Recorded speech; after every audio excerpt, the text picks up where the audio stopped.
How's it going, everybody? Ty Sites Shadow Games Report. Doing part 4 of Dead Space, the remake, tonight. Is my internet even on? It's acting kind of funky. We dropping frames. Why are we dropping frames? Why is it acting like that tonight? Oh, wait a second. Okay, it says it reconnected. Hopefully it will clean itself up as we go. Not a good start though. I was going to have a show last night.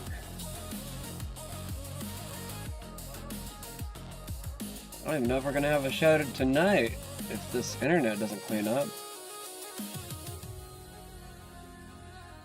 I got home kind of late last night, so yeah, I tried to start Halo, or at least I tried to see if I had it on my computer and it wasn't there. So I was just like, alright, well, guess I'm not playing Halo tonight. Plus it was late and I was tired and I was just like, man, if it's not even there, I'm not even sure I want to do a show. So I just skipped over it. Now we're going to try to do this tonight, if it will let me. I don't even know. My internet's so bad right now for some reason, I don't even know why. I don't know if I'm gonna have to like restart the show or what. I don't think it's downloading anything right now.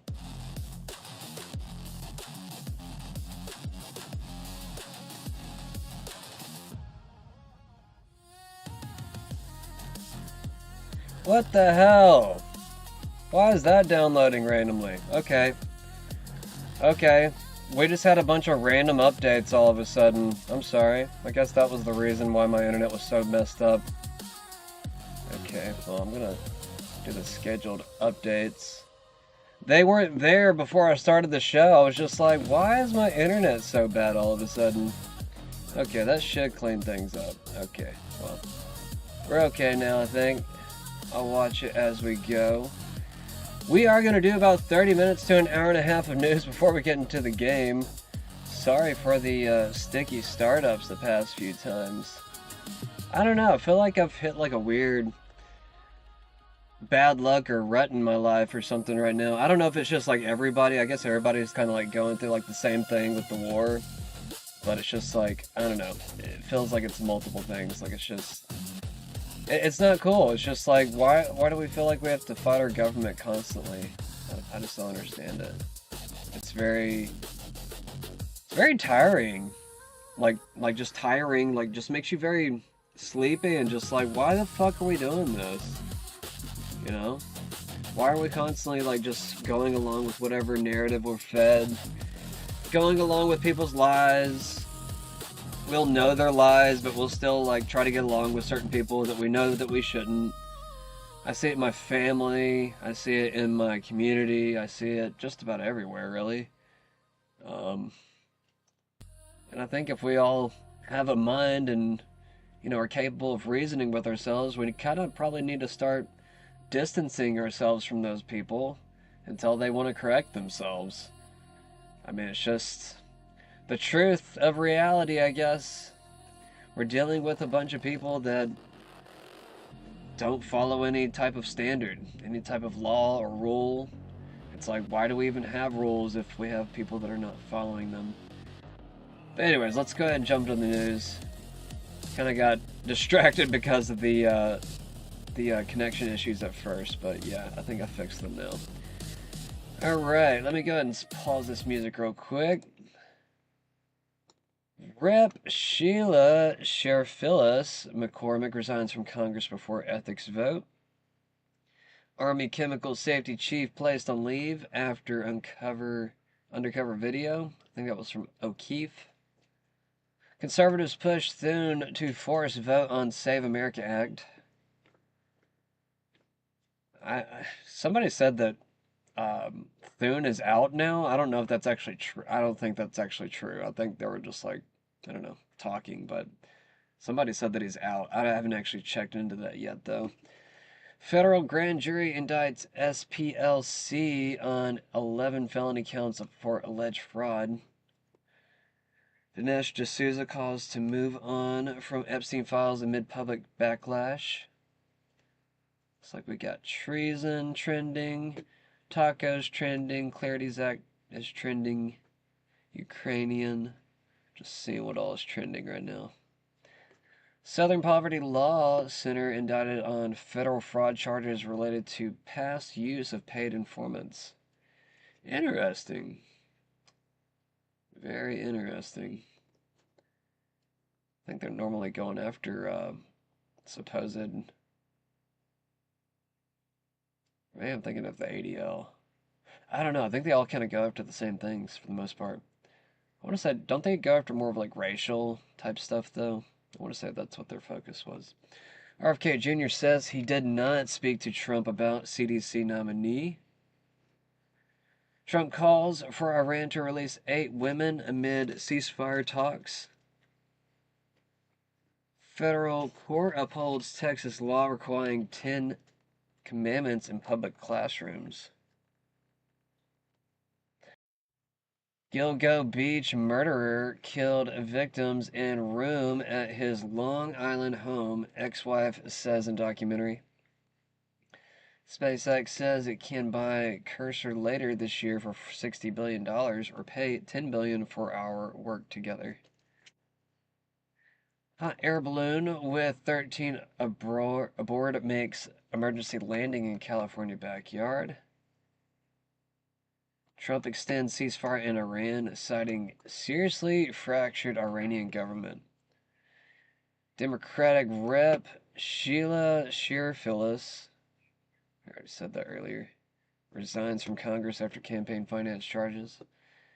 U.S. delegation's departure for Islamabad delayed after Iran failed to respond to American positions.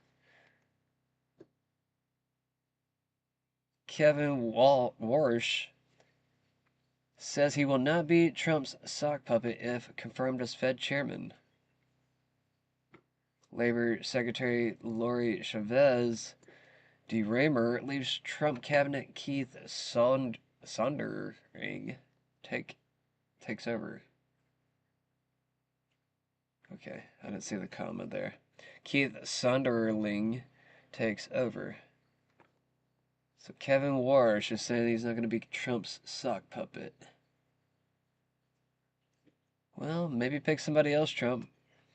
Maybe don't pick anybody at all. Maybe just get rid of the Fed.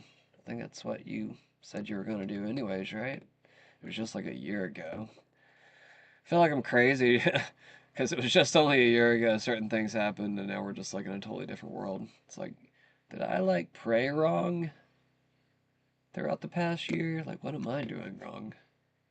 Trump reads Bible passage from Oval Office in national event. This is kind of like the talk of the town.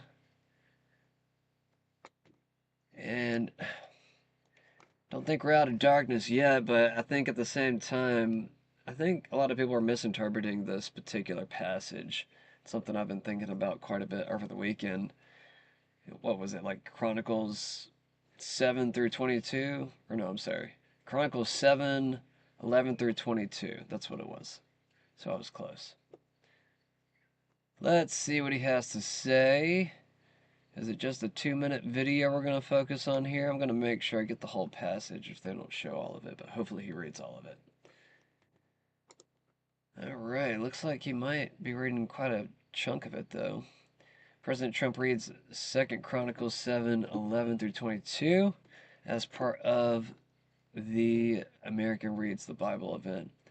Now, just note, I don't know, maybe this is some type of dog whistle to 7-Eleven and the gas and oil industry. I'm just kidding. Totally kidding. I don't think that's actually what's happening here, but I think it's kind of funny. Certain people have been pointing out, it's like, why would he pick 7-Eleven? Alright, what is this? Chris Doherty posting this? Thus Solomon finished the house of the Lord and the king's house, and all that came into Solomon's heart to make in the house of the Lord, and in his own house he prosperously effected. And the Lord appeared to Solomon by night and said to him, I have heard your prayer and have chosen this place for myself for a house of sacrifice. If I shut up heaven that there be no rain, or if I command the locust to devour the land, or if I send pestilence among my people, if my people, which are called by my name, shall humble themselves and pray and seek my face and turn from their wicked ways, then will I hear from heaven and will forgive their sin and will heal their land. Now my eyes shall be open and my ears attent to the prayer that is made in this place. For now I have chosen and sanctified this house, that my name may be there forever, and my eyes and my heart shall be there perpetually. And as for you, if you will walk before me, as David your father walked, and do according to all that I have commanded you, and shall observe my statutes and my judgments, then will I establish the throne of my kingdom according to as I have covenanted with David your father, saying, there shall not fail you as a man to be ruler in Israel.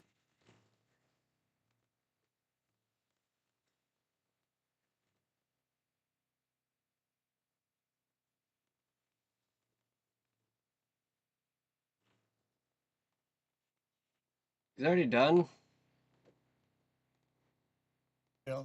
But if you turn away and forsake my Why did it statutes stop?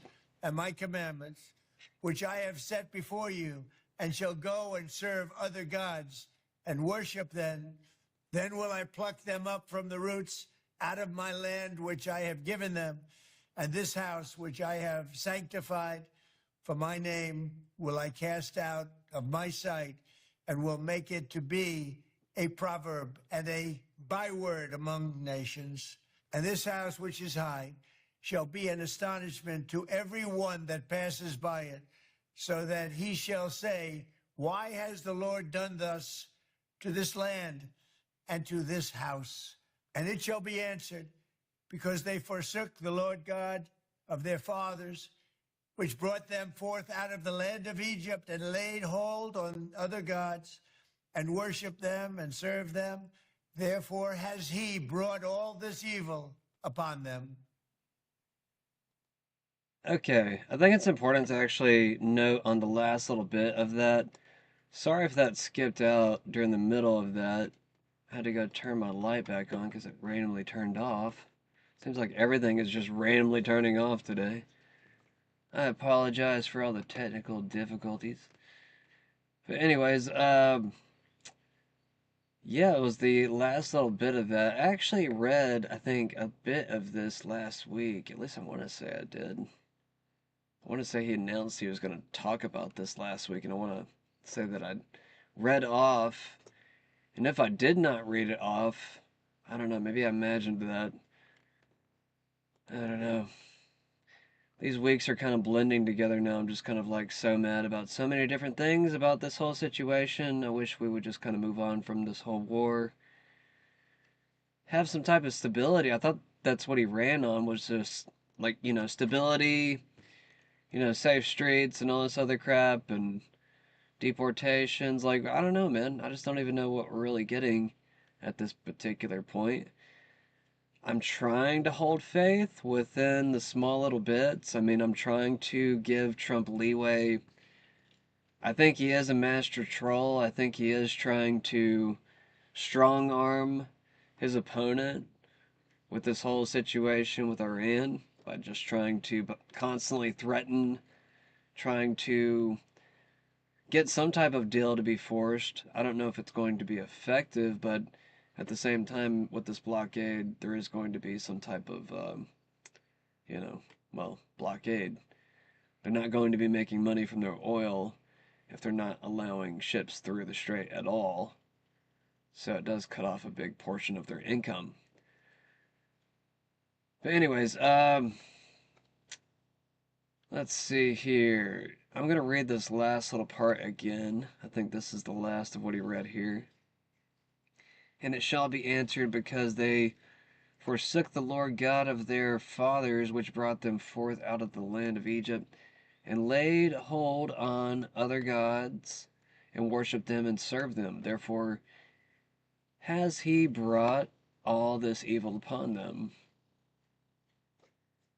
And the reason I bring up this particular portion of it, well, this is basically the same thing that Jesus was saying whenever he was calling, I guess, the lying Jews of sorts. I'm not saying, every single Jew is a liar. I'm just saying the particular Jews that Jesus was calling out in the Bible, Jews who lie. This is kind of like what it was referring to. But this is actually from the Old Testament, I believe. I want to say it is, at least. Let me look at my Bible. Let me look at my Bible real quick. I got it right here. Is it Chronicles? Isn't that what it is? Second Chronicles? Yeah, Chronicles. Yeah, there it is. Yeah, that's Old Testament.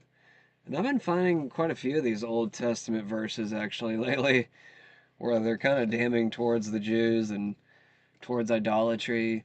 And this is Yahweh saying this stuff half the time. So you're just kind of like, oh, this is interesting. Yahweh is saying the same thing that Jesus is saying in the New Testament. Interesting. Interesting. Everybody's saying that this whole verse is about building the third temple. I don't think that's what this is at all. But I mean, I guess everybody's going to interpret it the way that they want to. But if you actually read the last portion here, I think it's actually more damning towards, you know, not if you don't actually abide by the covenant with God, then you are a false worshiper. You're not worshiping the same thing. You're actually worshiping something else, which, could be considered idolatry, which is kind of what this last little verse is saying. But anyways, I'm not going to linger too much more on it. Let's go over and switch over to this side here. Trump's been posting interesting things as always.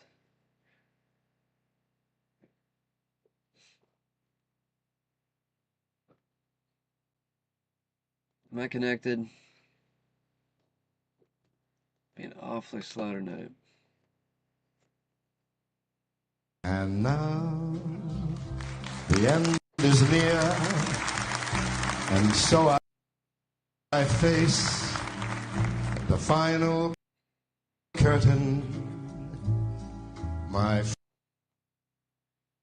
friend, I'll make it clear, I'll state my case, of which I am certain.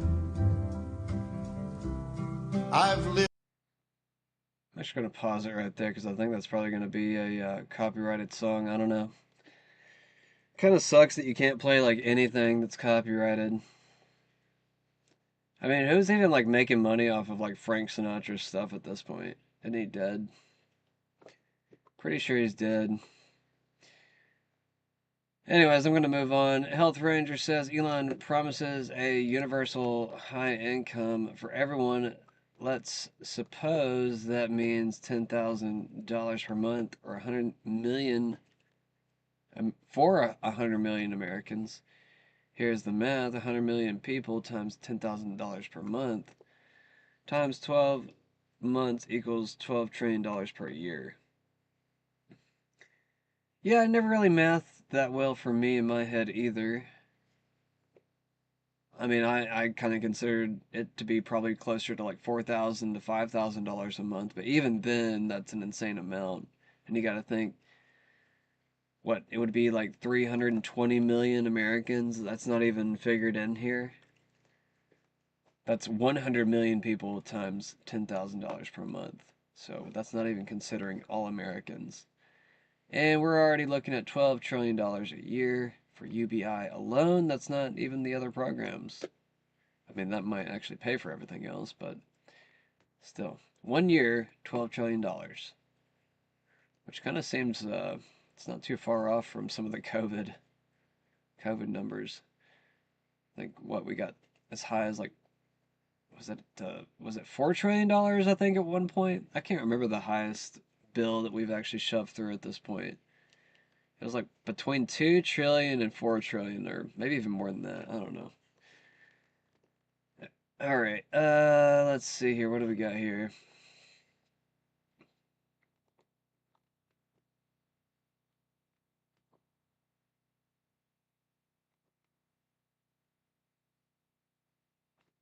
everything Is a gonna be potential flooded U.S. out? war with Iran and the blockade of the Strait of Hormuz actually a bold strategic move to counter China? Well, let's look at the data. During recent U.S.-Iran tensions, 97% of Iranian oil tankers went directly to China. So how do you starve an industrial giant without actually invading it? You cut off its oil supply. The U.S. recognized that China relies heavily on oil from nations like Venezuela and Iran. So the strategy plays out like this. First, if the U.S. were to remove Nicolas Maduro from power, Venezuelan oil to China would be cut off. The second target is Iran, where China gets a massive portion of its remaining oil supply. Interestingly, when Iran attempted to enforce a blockade on the Strait of Hormuz, President Trump countered by putting a blockade on their blockade.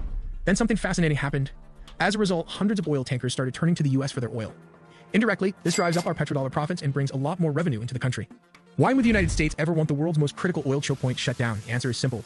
Total, undeniable energy dominance, a chess move by the Trump administration. Imagine the scenario. Tensions boil over and the strait is blockaded. Instantly, 20% of the world's oil supply is trapped. Right now, in this scenario, there are 121 massive oil tankers stranded outside the Persian Gulf. They are empty, their contracts are voided, and their buyers in Europe and Asia are panicking. So, where do hundreds of desperate multi-million dollar tankers go when the Middle Eastern tap runs dry? Well, they pivot west. They turn to the only players left on the board with a raw capacity to keep the world's engines running. The United States made a Wow. bold move in the history of geopolitics. Over the last decade, the U.S. quietly transformed into an energy superpower. They have the reserves, the Okay, asshole. extraction Oh, my technology, internet's and the being so export bad. terminals. When Hormuz closes, American crude isn't just an option. It becomes the most sought-after commodity on Earth. What did you do? Prices surge and billions of dollars flow directly into the U.S. economy. But what about Venezuela? How does a heavily sanctioned nation like Venezuela fit into an American master plan? Because the U.S. controls the sanctions dial. By selectively easing restrictions on Venezuelan heavy crude, the U.S. effectively orchestrates the flow of South American oil to global markets. They manage the global price shock.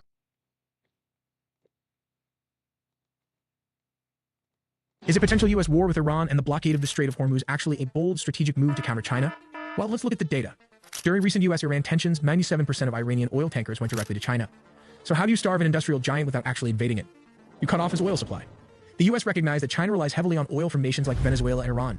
So the strategy plays out like this. First, if the U.S. were to remove Nicolas Maduro from power, Venezuelan oil to China would be cut off. The second target is Iran, where China gets a massive portion of its remaining oil supply. Interestingly, when Iran attempted to enforce a blockade on the Strait of Hormuz, President Trump countered by putting a blockade on their blockade. Then something fascinating happened. As a result, hundreds of oil tankers started turning to the U.S. for their oil. Indirectly, this drives up our petrodollar profits and brings a lot more revenue into the country. Why would the United States ever want the world's most critical oil choke point shut down? The answer is simple. Total, undeniable energy dominance, a chess move by the Trump administration. Imagine the scenario. Tensions boil over and the strait is blockaded. Instantly, 20% of the world's oil supply is trapped. Right now, in this scenario, there are 121 massive oil tankers stranded outside the Persian Gulf. They are empty, their contracts are voided, and their buyers in Europe and Asia are panicking. So, where do hundreds of desperate multi-million dollar tankers go when the Middle Eastern tap runs dry? Well, they pivot west. They turn to the only players left on the board with a raw capacity to keep the world's engines running. The United States made a bold move in the history of geopolitics. Over the last decade, the U.S. quietly transformed into an energy superpower. They have the reserves, the extraction technology, and the export terminals. When Hormuz closes, American crude isn't just an option. It becomes the most sought-after commodity on Earth. Prices surge and billions of dollars flow directly into the U.S. economy. But what about Venezuela? How does a heavily sanctioned nation like Venezuela fit into an American master plan? Because the U.S. controls the sanctions dial. By selectively easing restrictions on Venezuelan heavy crude, the U.S. effectively orchestrates the flow of South American oil to global markets. They manage the global price shock just enough to keep allies from collapsing while simultaneously drawing Venezuela away from Eastern influence and forcing them to play by American rules. It is a brutal, high-stakes gambit. By allowing the Middle East to lock itself down, the U.S. flips the entire global energy map. The 121 tankers don't just buy oil, they buy American leverage. It's no longer about keeping the peace in the desert. It's about proving that when the old system breaks, the house always wins. What's a blockade, and what did Trump actually do? Think of a blockade like putting a bouncer at a door. Trump sent the U.S. Navy to the Strait of Hormuz and said, no ship that comes from an Iranian port gets through. Any ship that paid Iran a toll to pass also getting stopped. He even warned, Iranian ships that come near the blockade will be immediately eliminated. That's a big deal. Experts literally called it an act of war. But how does the U.S. even know which ships came from Iran? Ships are huge and there are thousands of them. This is where it gets wild. They're using AI. Maritime artificial intelligence software platforms track every single ship using satellite radar that can see vessels even when they turn off their GPS trackers. The AI doesn't just count ships, it reads behavior. It cross-references satellite imagery, automatic identification system transponder signals, historical voyage patterns, port call records, flag registrations, cargo manifests, and corporate ownership networks, then assigns each vessel a risk profile in real time. As in the blockades launched, the platform was already flagging that Iranian oil exports remain structurally active, with approximately 157.7 million barrels on water and 97.6% of them directed toward China. That number, 97.6% heading to China, is the most important data point in this entire conflict. It is the number that explains everything. The AI, in other words, is not broadly watching the sea. It is watching a pipeline. A covered, floating pipeline of sanctioned crude that runs from Iranian ports to Chinese refineries. The Strait of Hormuz blockade, operationally targeted at ships from Iranian ports, is in functional terms a targeted interdiction of China's oil discount supply chain. So is choking China the main intention behind these global moves? Not entirely, but it is the ultimate strategic byproduct. In geopolitics, actions rarely have just one motive. For the U.S. oil discount supply chain. So is choking China the main intention behind these global moves? Not entirely, but it is the ultimate strategic byproduct. In geopolitics, actions rarely have just one motive. For the U.S. administration, the immediate goals are clear: permanently dismantle Iran's nuclear ambitions and assert dominance in the Western Hemisphere by removing Maduro. How exactly does this strategy devastate Beijing's economy? It comes down to a massive price shock and the loss of a critical energy buffer. China's massive economy runs on cheap energy. But right now, the Middle Eastern conflict and the Strait of Hormuz severely restricted global crude benchmarks have surged the loss of a critical energy buffer. China's massive economy runs on cheap energy. But right now, the Middle Eastern conflict and the Strait of Hormuz severely restricted global crude benchmarks have surged past $130 to $140 per barrel. So where does that leave China's energy supply pipeline completely stripped of its cheapest options? By cutting off the Venezuelan supply in January and bottlenecking the Iranian supply in April, the U.S. has effectively cornered Beijing. Instead of relying on sanctioned discounts, China is now forced to buy energy on the open market at these massively inflated wartime prices. So does China have any backup on the open market at these massively inflated wartime prices? So does China have any backup options left on the table? Well, it has only one, and it comes with a heavy political cost. The only major sanctioned discount left for China is Russia. And while it keeps the lights on, this sole dependence gives Moscow an incredibly uncomfortable amount of leverage over I don't know Beijing. why the internet's But so how will the bad U.S. today, actually guys. capture It's Tuesday. or block a foreign flagged oil tanker? And how will it enforce a blockade when a geopolitical It's chess really game suddenly irritating. escalates into a kinetic military Alright, I'm just gonna pause this video. operation? In this scenario, That's too bad for me. I also got the video sped up, but at the same time, that's just like, I don't know, the weird pausing every 5 seconds, it's really getting on my nerves. I don't know what else to do to fix it. I've already turned off a lot of my devices that were connected, so I'm just gonna like sitting here scratching my head like, okay. Moving on. Alright, we're just gonna go over to this video now. James O'Keefe puts out top U.S. nuclear chief caught leaking sensitive national security information to stranger. Reveals Army chemist was exposed to U.S. chemical nerve agent. Confirms U.S. strike killed children in Iran. Discloses U.S. plans to kill Iran's new supreme leader.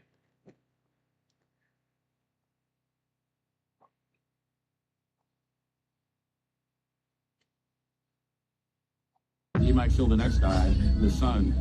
His son. If he does the same way as did everything killed. We're gonna shoot missiles and destroy some stuff. Yeah. But if you want to like win, if you want to like make the country do what you want, you have to put people there. I was hearing something that we killed kids in war. Did we actually? There's been some collateral damage, yeah, for sure. They always die in war too. So nerve agent is a chemical weapon. It's like Pandora's box. A nuclear and chemical safety branch chief in the United States Department of the Army spills detailed information about their possession of nerve agents, And lungs won't work, your heart won't work, nothing will work. revealing that a U.S. Army chemist was exposed to the nerve agent due to careless handling. She's supposed to wear all this gear, and she's like, I don't like Bree's it. working She's for like O'Keefe now? Crocs and her own clothes. Yeah. And so it's soaked in her clothes. And just soaked very water again. Nobody so told she me. could literally start touching stuff. Other people would touch like a door, and then people would die. Then goes on to reveal intimate details about the U.S. nuclear arsenal. So you said there's missiles underground.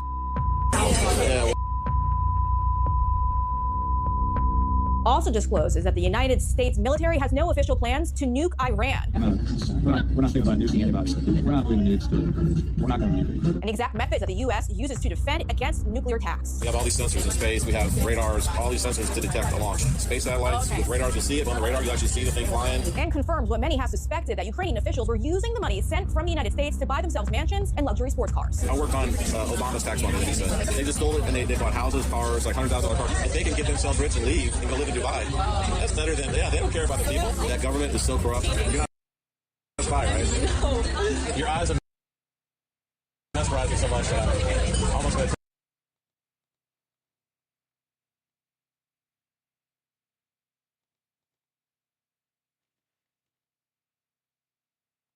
Okay.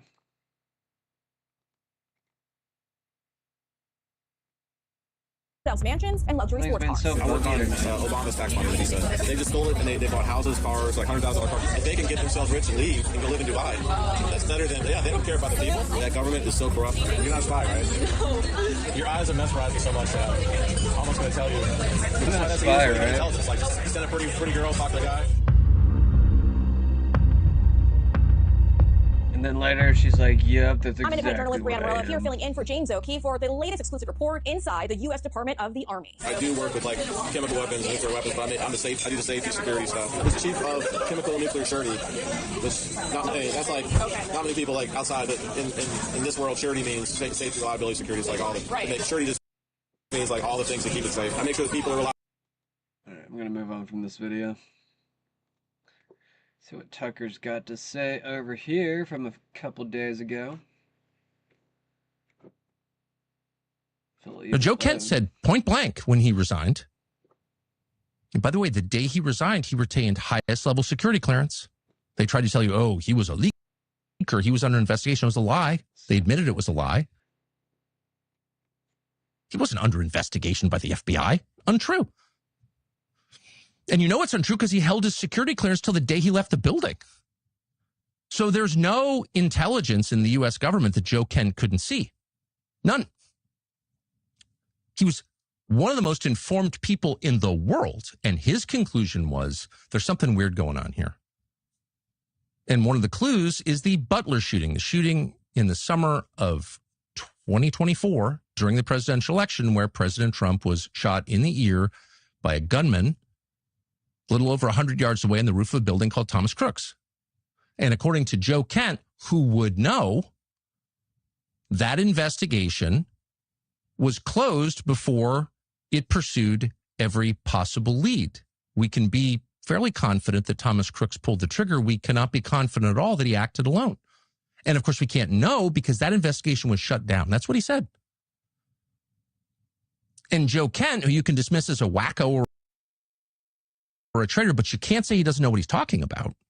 And you can't say the Trump administration didn't trust him with all available U.S. intelligence until the day he left. You can't say that because they did. He has said out loud he thinks the failure to investigate the Butler shooting, the shooting of our now president Donald Trump, and why wouldn't they investigate that, by the way? That alone is baffling. Why wouldn't they release all the information they have about Thomas Crooks? They haven't. Why? If it was a lone gunman, why didn't tell us all you know? But they haven't. Why? He believes that is connected to the control that Israel has over the United States government, the demonstrable control. He said that. He also pointed to a couple of pretty shocking violations of the president's personal security by the Secret Service. They allowed things to happen that never happen around a president. Now, maybe they were mistakes. You want to think they were. But who's been fired at the Secret Service over those mistakes? No one that we're aware of. There's not been a wholesale reordering of the Secret Service. Their job is to protect the president, the elected president of the United States. And you do that not just because you love the president, but because our entire system hangs on the idea that the people get to choose their president and he can't be removed by force. That's democracy. If you could just take out the president by force, then how is democracy real? If people choose someone that larger forces don't like and they kill him, then you don't have a democracy. So protecting the life of the president is essential to the functioning of our system. And yet, on at least 2 occasions, they've proven that they haven't been able to do that. And yet, has there been an investigation into that? Has anyone been fired over that? No. Now, those of us who don't work there have no real idea what that means, but someone who just worked there until the other day, Joe Kent, said, I think that may be related to our inability to say no to Israel. Now, maybe Joe Kent's a total wacko, in which case, why was he head of the Counterterrorism Center for the Trump administration? That's another question. But let's just say he's a total wacko. But what's the answer? I mean, the facts, the known facts, have never been explained. And at this point, suggested that Republicans who don't support a talking filibuster to pass this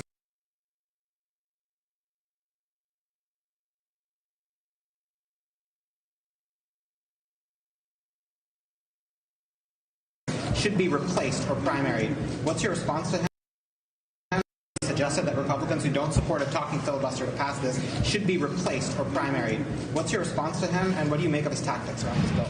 Well, again, I'm always I prefer to have our fights with Democrats, and I'm always someone who believes that it's far better for us to have a majority in the United States Senate, and to have a majority. There are certain places where you don't, the same Republican in Arkansas, for example, is not going to be the same as a Republican in Maine or someplace in New England. So obviously we're not going to agree on every issue, but I think on the core issues, you kind of come back to the Reagan doctrine and suggest.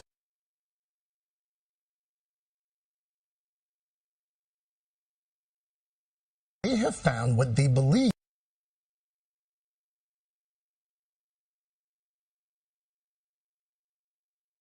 They have found what they believe is evidence of the Ark buried in a remote part of Turkey. Andrew Jones from California says the dimensions match. In chapter 6 of Genesis, it talks about a 300 cubit long boat. And that, if you use the Egyptian cubit, is 515 feet long, or about 157 meters. And that's exactly the length of this boat-shaped object. These are the timbers of the ship. That's what we're looking at. It's amazing. Joining us now is the lead archaeological researcher of Noah's Ark Scans, joining us live from Turkey. Andrew, great to have you on. First things first, how long have you and your group been looking for Noah's Ark? Well, personally, I've been interested in the story as a child. I first heard about it from Ron Wyatt, who came out to California when I was in middle school. I then came out to see this site that was discovered in 1959 by Captain Durupandar, and we started our research in 2019 on the site. Where did your interest in Noah's Ark stem from? Well, actually, as a child, a guy named Ron Wyatt came out to California and did a presentation. And I was in middle school back in the early 90s, and I heard about it. I decided I had to go there when I got a chance. And so in college in 1997, that was my first trip to see this boat formation in Turkey. And I've been going back and forth ever since. Now, talk a little. Here it is, a huge boat-shaped object sitting below the ground in the mountains of Ararat in Turkey. It's a man-made object, and it's a ship form. So we're not going to find a sign that says, made by Noah and Sons. But what other ship would it be that, on the side of a hill at 6,500 foot elevation in the mountains of Ararat? Interesting. We also have archaeologists propose scans to find Lost Ark of the Covenant. Got it over here on the right side. Dr. Chris McKinney from Lipscomb University, which I guess, is that in Nashville? Lipscomb University? Nice. Targets voids under the city of David near Jerusalem's Temple Mount, drawing from ancient texts like 2 Maccabees that describe the prophet Jeremiah hiding the ark before the Babylonian destruction.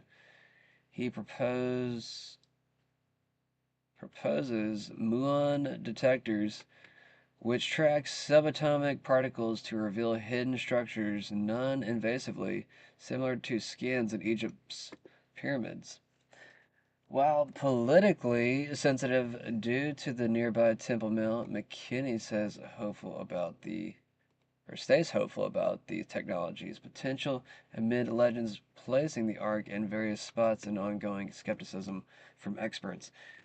I always heard it was in Ethiopia.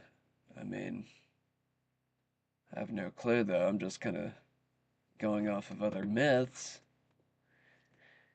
An American archaeologist believes he may have identified the location of the lost Ark of the Covenant and hopes to launch a search. So he thinks it's in Jerusalem?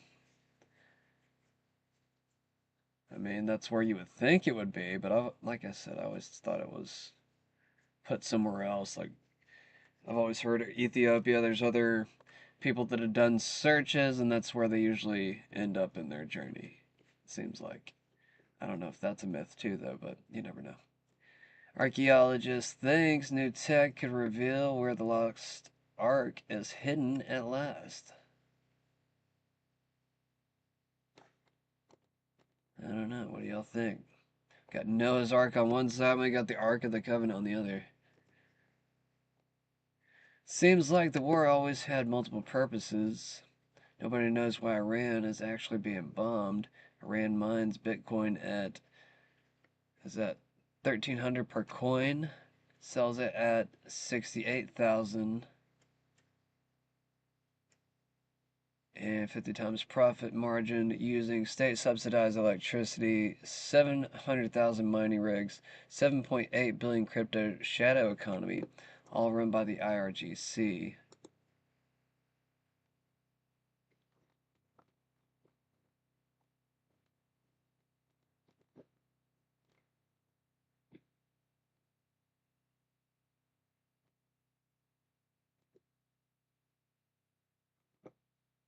In case anybody wants to read that on the left.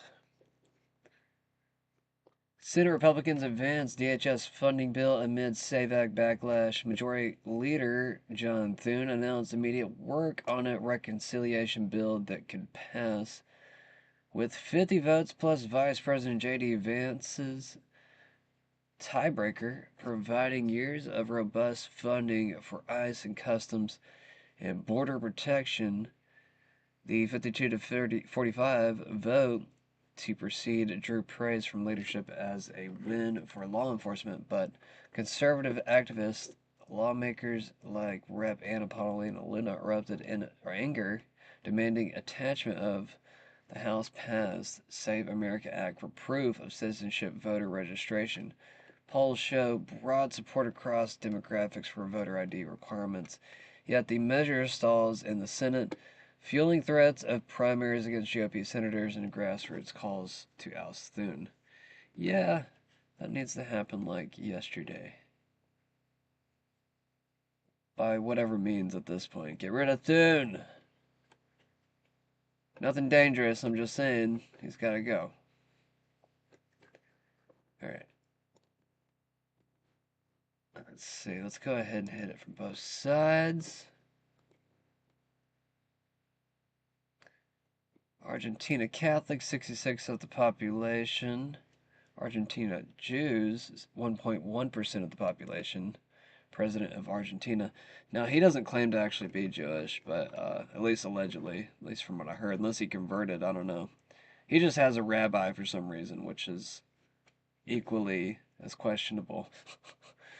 Mexico Catholics make up 78% of the population. Mexico Jews is 0.25% of the population. And then we got a Jewish president in Mexico. Interesting. Also, if you haven't checked it out yet, go check out my Netherwave Volume 2 music gaming playlist. Got lots of nice tracks on there with some of my previous streams from different videos I've made. It's, you know, whenever I do the gaming portion of my show at the end. Which we're going to be playing Dead Space tonight. Looking forward to that. Dinesh D'Souza says, even though there are unanswered questions about Epstein, it is in fact time to move on. Okie dokie. Ty Sites says, been waiting on my check for a while now. The General puts out breaking. Elon Musk says universal high income to combat AI job losses will happen with no exceptions. Yeah, sure. I don't know, man. I mean, it sounds good on paper, but it's just like, if I never see it, if I never get a check, I'm just kind of like, why do we keep talking about it? Is it just like, just to fuck with me? Sometimes I just think that these stories are just here just to mess with us. I'm just like, why are we even talking about this over and over again? Like, if I don't see it, I don't know why we're talking about it.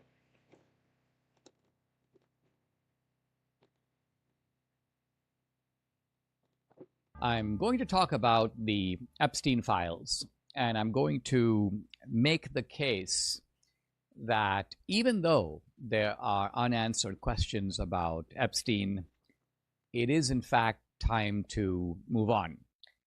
I'm going to talk about the Epstein files, and I'm going to make the case that even though JP Sears, I thought it was Spears. Okay, JP Sears says, they must have forgot Cash Patel found any bad guys in the files yet. He has been saying that he is going to be arresting people soon. That's at least baby steps, right? I mean, not saying that's everything. JD Delay says, I don't give a boop. Release the files, execute all pedophiles. Yeah, that sounds better. What does this say down here? The image shows a fabricated Truth Social post. Oh, okay. Well, I guess if everybody's saying that it's fake, then I'll go ahead and get rid of it. I don't know why I reposted that. I think I only reposted that like right before the show. SPLC funded a large number of false flag right-wing organizations and events. Total scam. DOJ charges the Southern Poverty Law Center with wire fraud, false statements, and conspiracy to commit money laundering. Interesting. We're here today is to announce what the general just told you. The Southern Poverty Law Center, in a massive sweeping indictment, has been charged with allegations of fraud and using the banking system to perpetrate that fraud. I just want to talk about a couple of brief things here. The Southern Poverty Law Center themselves advertise to raise money to dismantle violent extremist groups for a period of at least a decade. They use their donor network to raise money to purportedly dismantle violent extremist groups. However, the SPLC, the Southern Poverty Law Center, used the money they raised from their donor network to actually pay the leadership of these very groups. I just want to say that again. They used the fraudulently raised money by lying to their donor network, thousands of Americans, to go ahead and actually pay the leadership of these supposed violent extremist groups. The groups, as the general laid out, include the Ku Klux Klan, the United Klans of America, Unite to Right, National Alliance, the National Socialist Movement, the Aryan Nation Motorcycle Club, and the National Socialist Party of America, and also the American Front. In at least one of these matters, our investigation revealed that funds were used to facilitate the commission of further state and federal offenses, totaling over $3 million. Furthermore, our investigation revealed that the Southern Poverty Law Center, on top of perpetuating this widespread, decade-long, multi-million-dollar fraud, conducted more criminal activity. They attempted to hide their criminal activity from our financial banking network. They set up shell companies and entities around America so that the financial institutions that we rely on as everyday Americans were deceived in believing that money was not coming from the Southern Poverty Law Center in the perpetration of this scheme and fraud, but rather fictitious entities they stood up to perpetuate this ongoing fraud. This is a serious and egregious violation of a group that purported to dismantle violent extremist groups, but in turn actually only fueled the hatred. This is an important case brought by President Trump's administration. We're thankful to the president for his leadership and funding of not just the FBI and DOJ, but his commitment to go out there and wipe out fraud and conspiracy and waste and abuse wherever it occurs, including the Southern Poverty Law Center. Even though this money was made to appear to be coming from legitimate people and legitimate entities, we at the FBI, with our great partners at the Department of Justice and in the state of Alabama, were able to comb through a decade worth of material, a scheme that took a decade to build, so that we were able to follow the money, because money never lies, and they got caught. As the Attorney General said, these charges are varying, they are widespread and wide-ranging, and this investigation is very much ongoing. Today, we're here to announce the charges of the Southern Poverty Law Center, and this investigation and the individuals who are responsible will be brought to justice. Thank you, General. Okay, Neon White Rabbit says caught over 7,600 fake diplomas were distributed for nursing jobs across the United States. The investigation involved many international nursing candidates, including those from India and Haiti, who purchased these credentials to work in the U.S. Aspiring nurses bought fake documents to pass the NCLEX nursing board exam and get licensed in various states, securing nursing jobs across the U.S. Tons of unqualified hired nurses, it seems.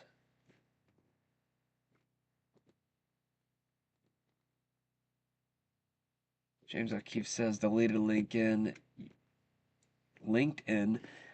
U.S. nuke chief Andrew Hugg has completely wiped his LinkedIn. This comes after our latest hidden camera tape caught him sharing sensitive national security war information to a stranger he just met.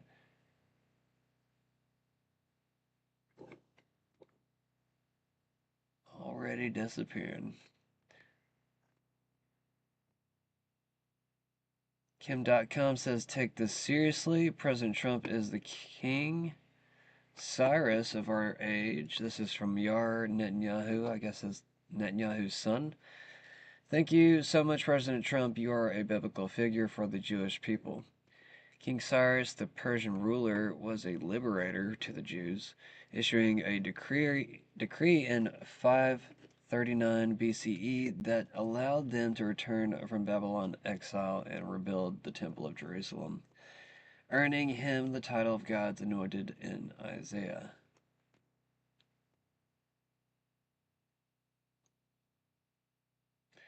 Look who it is.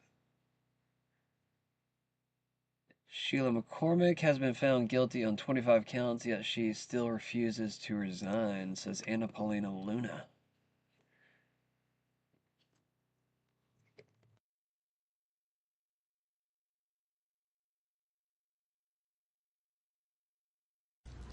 All right, you see all of these? These are all the things that Sheila McCormick was found guilty on, specifically pertaining to her stealing of the $5 million of FEMA funds. And yes, Tamara, because she refuses to resign after being found guilty on all of these charges, we are going to have to expel her. And yes, the votes are there. She's going bye-bye. In fact, the fact is if she gets a pension, that should go too. But we have to, and we are currently working on amending the House rules to get that done. But this stuff right here, this should not take 3 years to get done. House ethics needs a complete overhaul in how they conduct themselves in regards to the timelines that they're given, because we don't want corrupt members of Congress getting taxpayer dollars. We don't want them serving. We don't want to work with those people. And so tomorrow, Sheila, you're going bye-bye. As soon as the recommendation comes in from House Ethics, your colleagues, everyone, we're voting to expel you. So don't steal money. All right, you see all of these? These are all the things that Sheila McCormick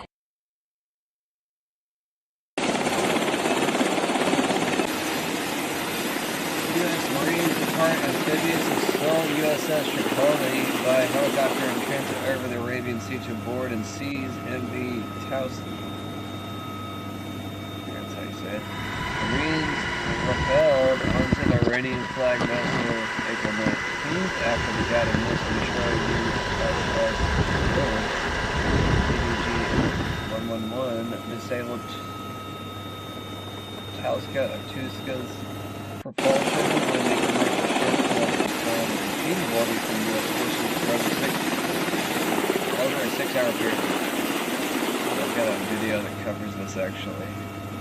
This is actually real footage right here.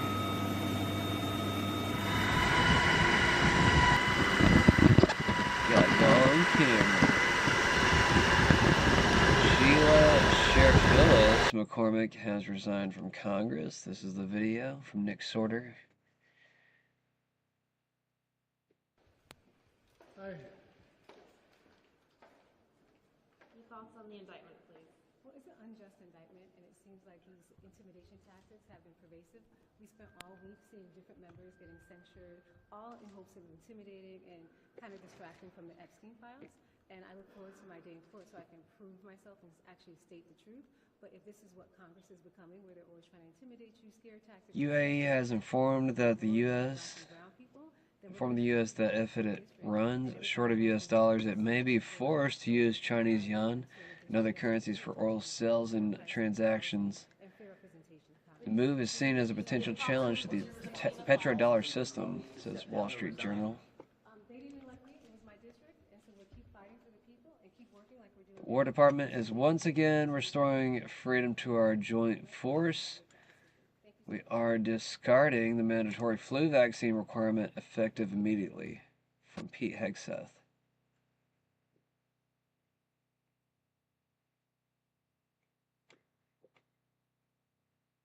Under the disastrous Biden administration, this Pentagon waged an unrelenting war on our warriors on many fronts, including when it came to denying them simple medical autonomy and the freedom to express their religious convictions.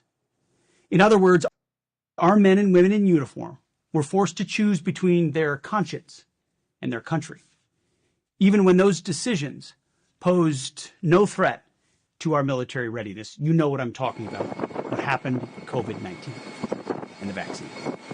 No more. Motor Vessel Tosca. Motor Vessel Tosca. Vacate your engine room. Vacate your engine room. We're prepared to subject you to disabling fire.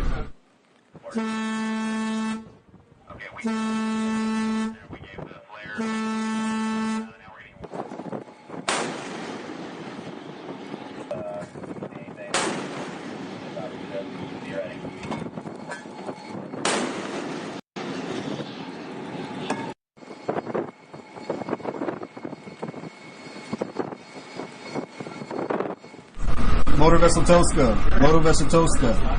Vacate your engine room. So they actually warned it for 6 hours, like I read earlier. Very interesting that they just thought they could just keep on strolling by. But yeah, the mandatory flu vaccine is gone for troops. I guess that's going to be good for anybody that has been affected by that over the years. Which I know a lot of people were getting sick from them, so...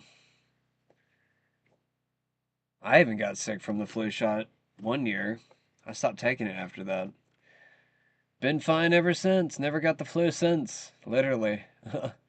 Iran launches drone attack toward U.S. military ships. That was from April 19th, a couple days ago.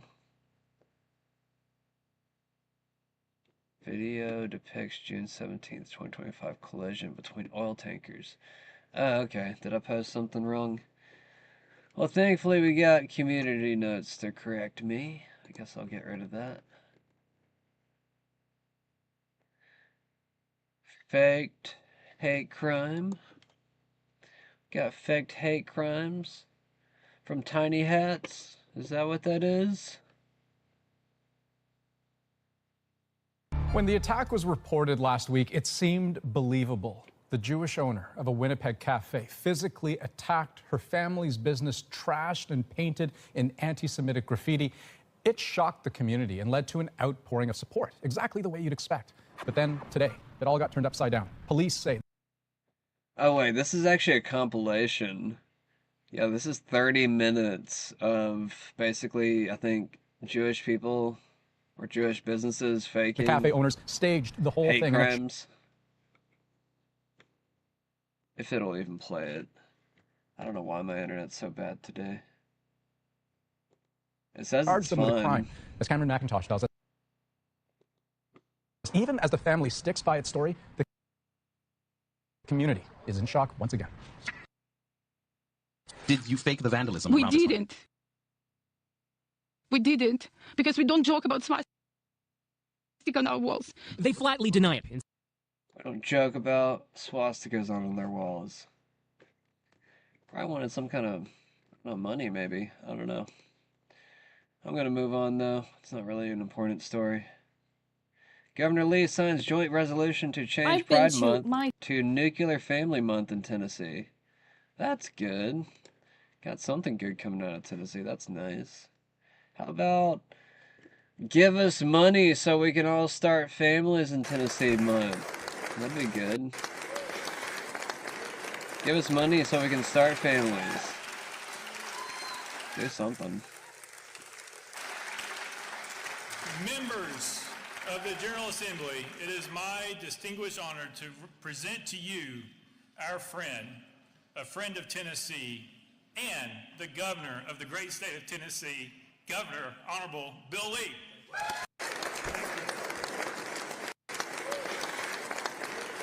A very awkward man, by the way. Someone that barely talks, it seems like. I never hear from this guy. Members of the General Assembly, it is my distinguished honor to present to you our friend, a friend. My fair share of Republican events, and they are all debaucherous. The drinking, the substances, the sex, the this, the that. And recently, I've started going to different events that are more center or left. I went to the World Forum, which is an event with Hillary Clinton, and I spoke about AI governance and AI architect and regulation. And everyone I met there had a family or was leaving early to go see their kids. And nobody was like, hey, you want to hit the club after, like it was with when I would go to these Republican events. There was no rave event after, like at Turning Point.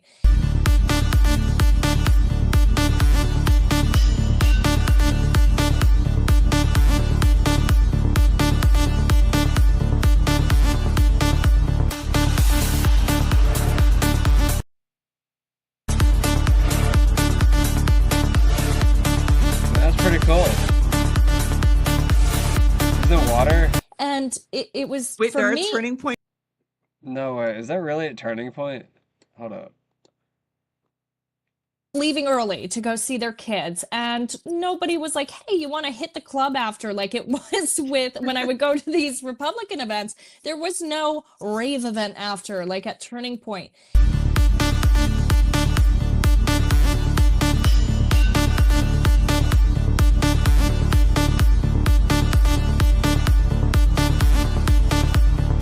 That's patriotic. What the hell?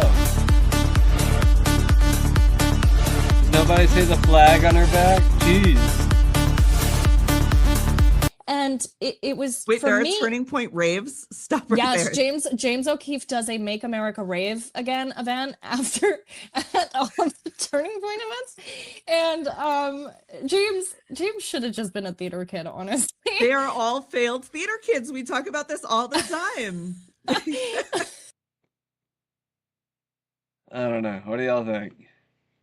Are they all CIA agents? Are they all central casting? You kind of start to wonder after everything feeling so fake for so long. At least I do.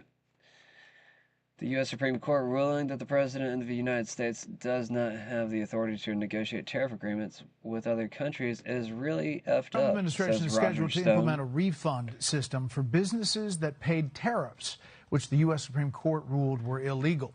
You got tariff total roughly refunds. $166 billion.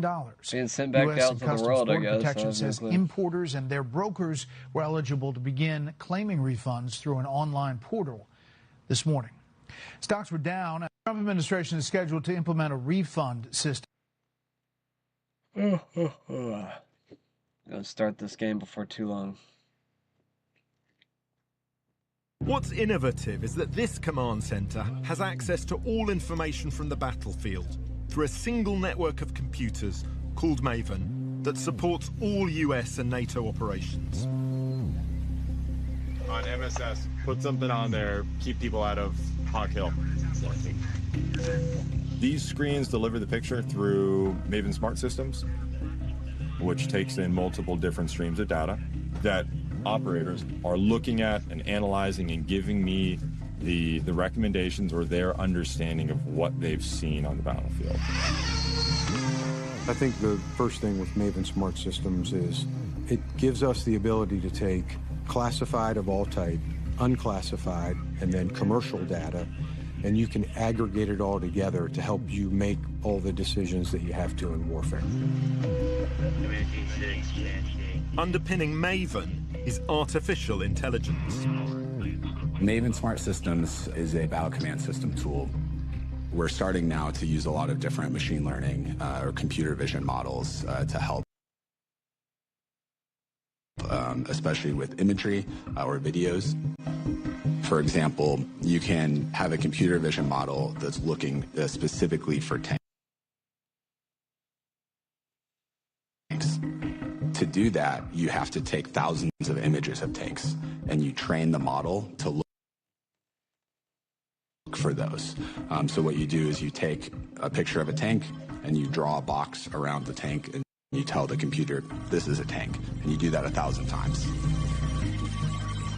Now when you feed an image to that model, it's going to tell you yes, this is a tank, or no, it's not.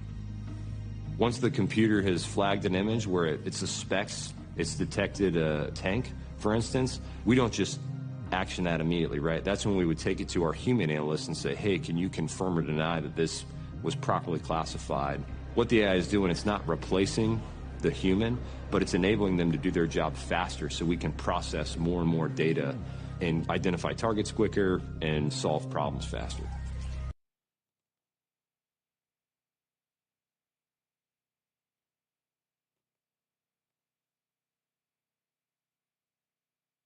United States government will ban World Cup attendees if they fit the profile of being anti-Semitic after their social media account is scanned. From the General. This is The Wire for 2300 Zulu, April 20th, 2026. President says routine. Information cutoff is 2200. Bottom line up front. U.S. Navy begins targeting merchant traffic in Strait of Hormuz. Violent crime continues throughout the United States and Mexico. Protests continue in the United Kingdom. Beginning with international events, in the Middle East, the situation deteriorated over the weekend after President Trump stated that the American blockade would stay in place even after the Iranians removed theirs. In response to this, Iran closed the strait again and kinetically targeted 2 Indian vessels that were in the strait attempting to cross it. Yesterday, the United States kinetically struck an Iranian merchant vessel which was attempting to run the American blockade. The merchant vessel Tuska was fired upon by the USS Spruance, which engaged the vessel with their deck gun targeting the engine room. After the shelling, U.S. Marines from the 31st MEU boarded and seized control of the ship. In the United Kingdom, protests in Epsom continue to grow despite developments in the case. Epsom police have stated that they, quote, have not found any evidence of the offense as reported, but the investigation is ongoing, end quote. Analysts comment. Some claims are being made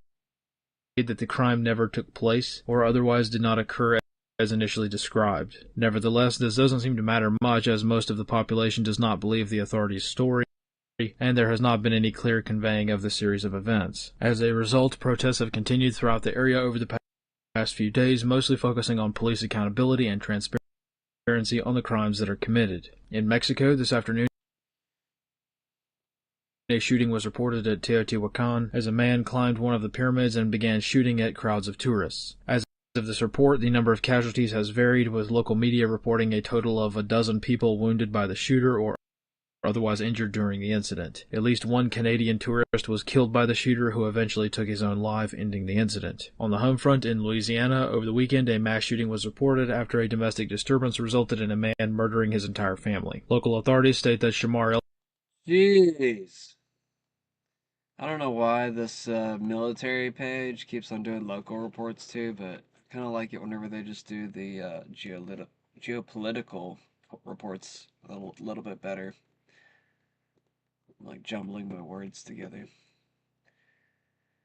Alright, from Promethean Action from yesterday, no more Mr. Nice Guy. Trump's Iran ultimatum lands as J.D. Vance heads to Islamabad.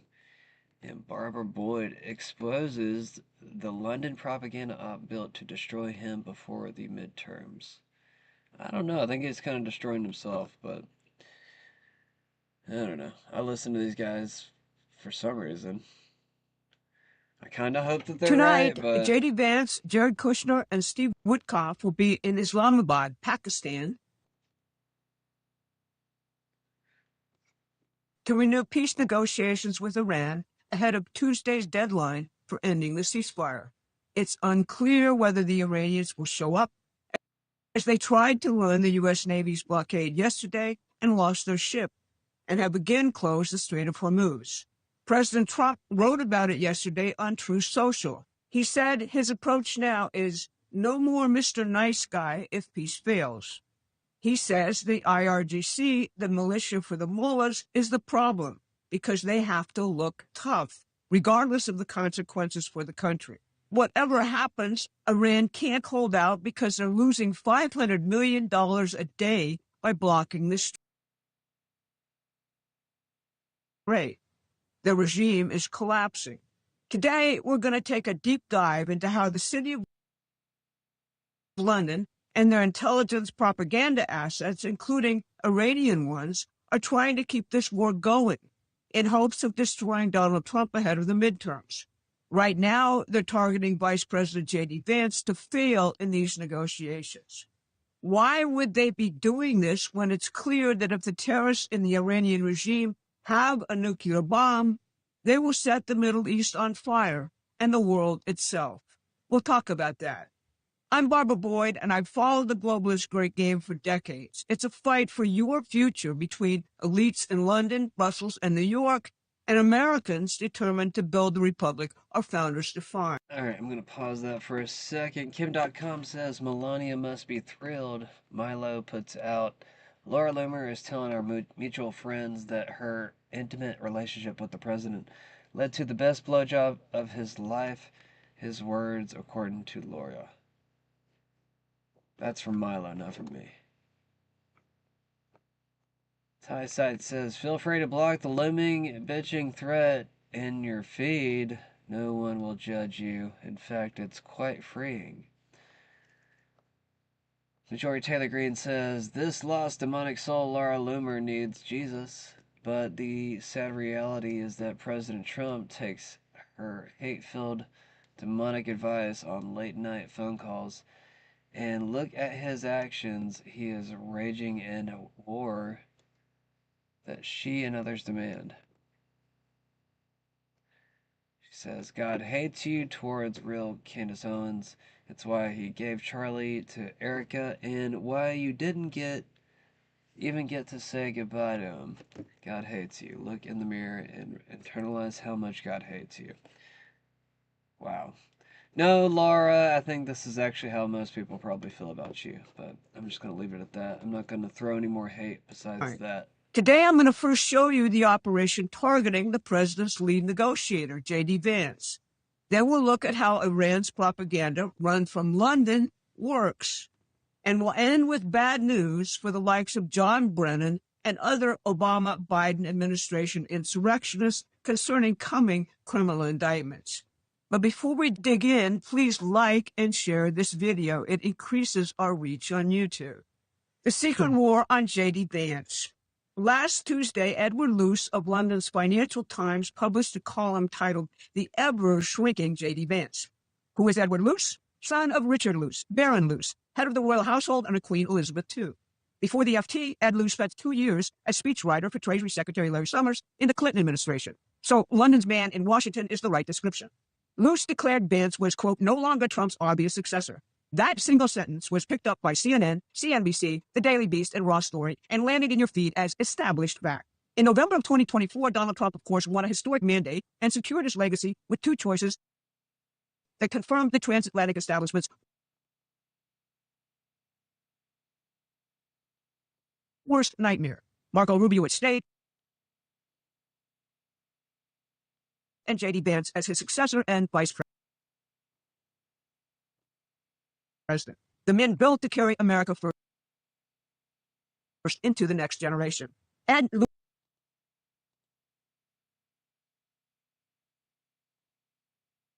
Luce's hit job says Vance is weak, little without, and compromised about the war, and is failing in everything he does.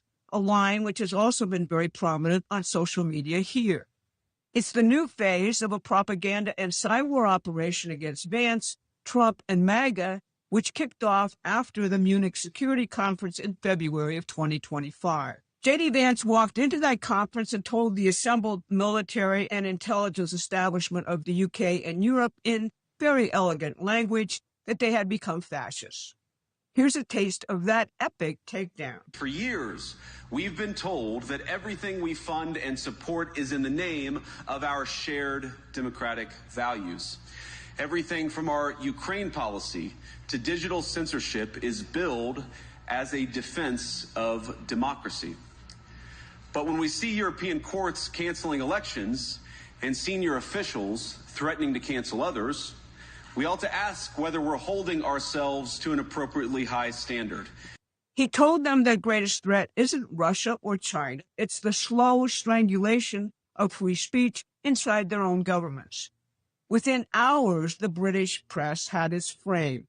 Vance is a tool of Putin. The Guardian declared his remarks had drawn praise from Russian state TV.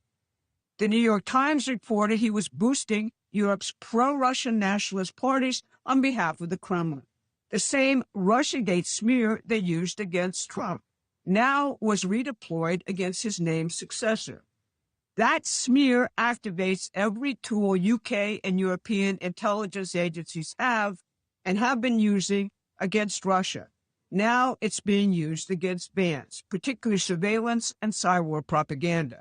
So when Ed Luce writes that Fox Vance... News alert, the director of national intelligence, Tulsi Gabbard, releasing a bombshell report today that shows a conspiracy by a sitting president, Barack Obama, and his intel agencies to sabotage the president-elect, Donald Trump, brainwash the electorate, and undermine the legitimacy of an election.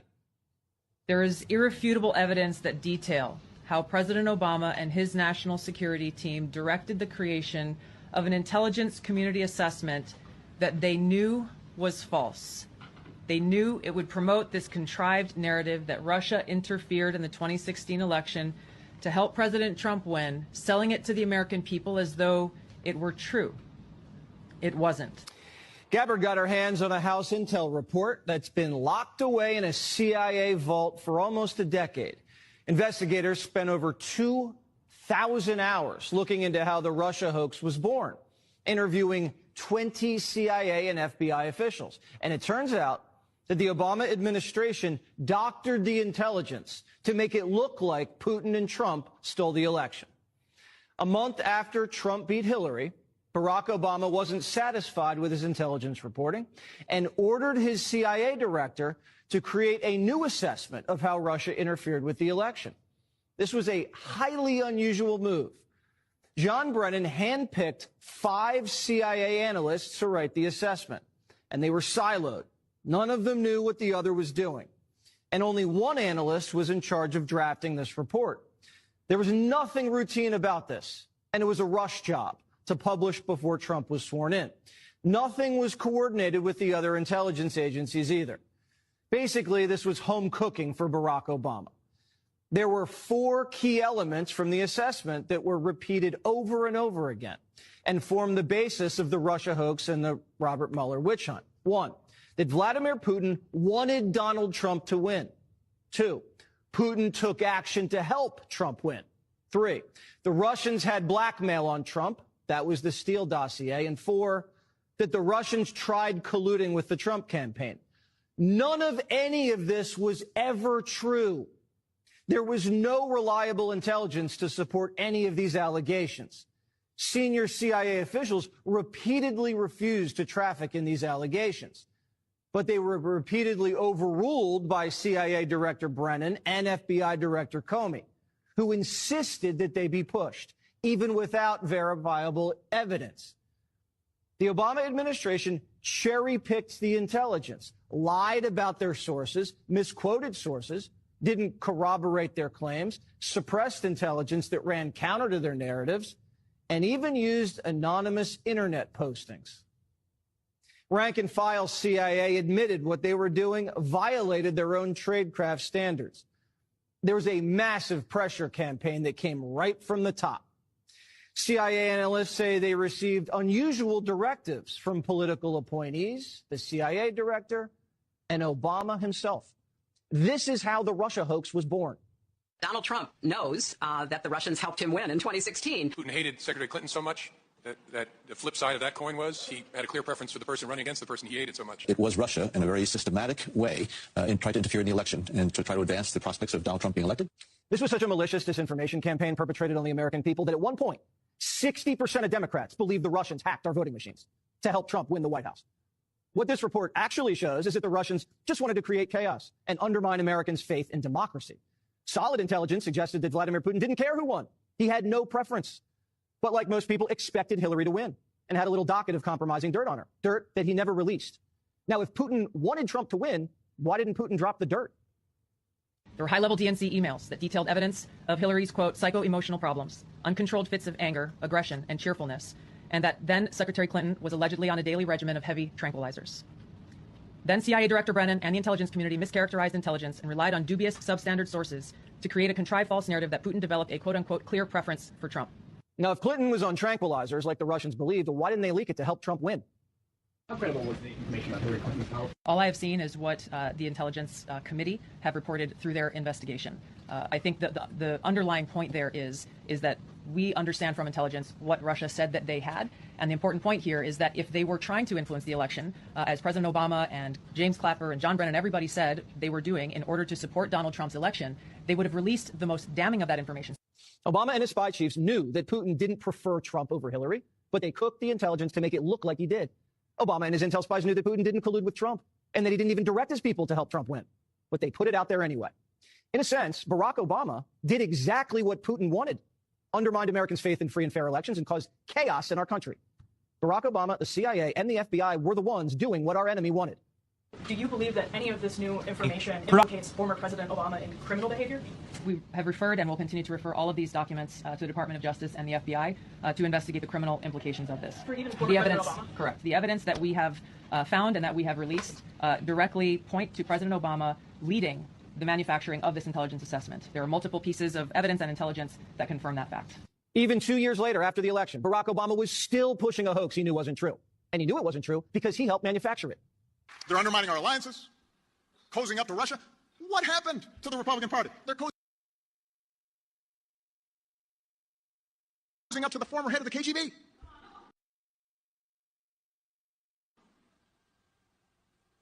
Actively blocking legislation that would defend our elections from Russian attack. What happened? Now, I don't know if it's possible to indict a former president for actions he took while in office. I'm not a lawyer, proudly. But Brennan, Comey, and others may have severe liability. Trey Gowdy says we know for a fact that Brennan committed perjury when he lied to Congress. Director Brennan, do you know who commissioned the Steele dossier? I don't. Do you know if the Bureau ever relied on the Steele dossier as part of any court filings, applications? I have no awareness. Did the CIA rely on it? No. Why not? Because we didn't. It wasn't part of the corpus of intelligence information that we had. It was not in any way used as a basis for the intelligence community assessment that was done. It was not. Well, that's a lie. Whatever happens to these guys is not revenge. It's accountability. Production team is telling me you have massive news to break. Perhaps it just broke on the internet. A huge lawsuit that you have filed against Act Blue. The floor is yours, sir. I assume you've heard of Act Blue. Yes. We just filed a lawsuit this morning in Tarrant County, which is in Fort Worth, against Act Blue. We've been investigating them for several years. We actually turned over some information to the FEC, the Federal Election Commission, in 2024. Obviously, that was during the Biden administration. Nothing occurred. But since that time, they've been in front of Congress. Their lawyers have admitted that they misled the public, that they misled Congress, and that they actually didn't have safeguards in place to prevent people from giving donations and other people's names from taking foreign donations. There's a lot of issues with compliance that they have not followed, and yet they told Congress that they had, and they've represented to us that they have. And so we filed a lawsuit. We believe that they have misrepresented to us and to the people of this state that they're actually raising money illegally. And it has a dramatic impact on elections, that when foreigners can donate money and they can take money from people that they're not disclosing, they're completely violating our laws and they are impacting our elections. So we filed this lawsuit today, and we hope to get to the bottom of this and stop this from happening and hold Act Blue accountable for their violations of at least state law. We can't stop them from violating federal law. So, okay, a couple of important follow-up questions here. What is it that makes you believe, what evidence is it that makes you believe that they are engaging in fraudulence? Obviously, there's an enormous amount that we've covered on this program, everything from James O'Keefe going up and asking donors if they donated to Democrats, friends of ours like Matt Van Swole, finding his name on random Democrat donations in Kansas. I would encourage everybody watching right now to go look up your name in the FEC website to see if ActBlue has stolen your identity and is utilizing it in order to do straw donations of like small numbers to Democrats throughout the country. This is what they've been documented doing. Did you find something like that, Mr. Attorney General? Well, first of all, they confessed it in front of their lawyers, confessed it, and said they willingly and knowingly violated federal law.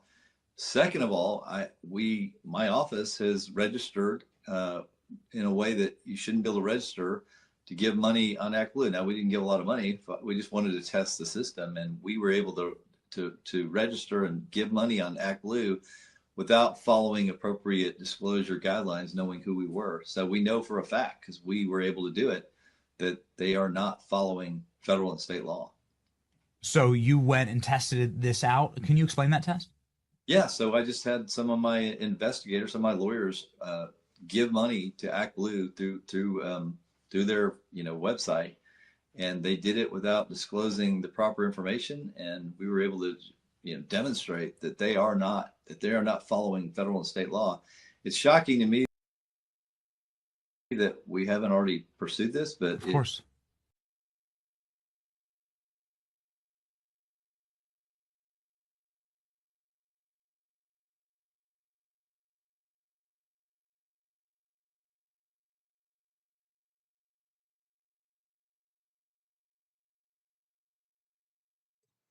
Okay. Guess that video just stopped randomly. The feds under the Biden administration completely ignored this, and they, I believe, knew that ActBlue was violating federal law, and as a result, ActBlue has released billions of dollars for liberal causes, liberal Democrats. So you believe that this is happening across the country? This is just like the biggest political money laundering scheme in history? It could be the largest we've ever seen. We will find out in litigation through discovery, hopefully exactly the extent of how big this is, but the numbers are large, and if they are not following federal law, I think some of the suspicions that people have had for a long time, some of the ones you just mentioned, they use straw people, fake names, I think that's very likely happening. Yeah.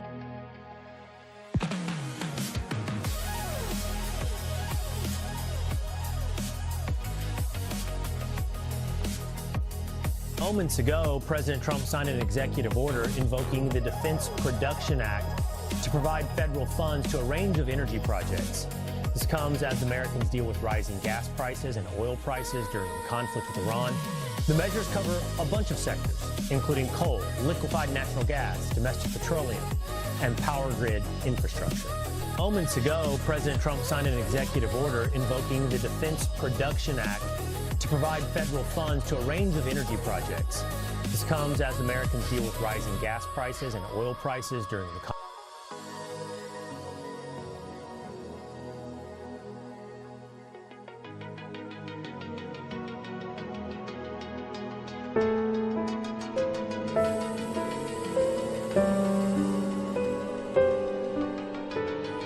are your thoughts on psychedelics? My initial bias about psychedelic drugs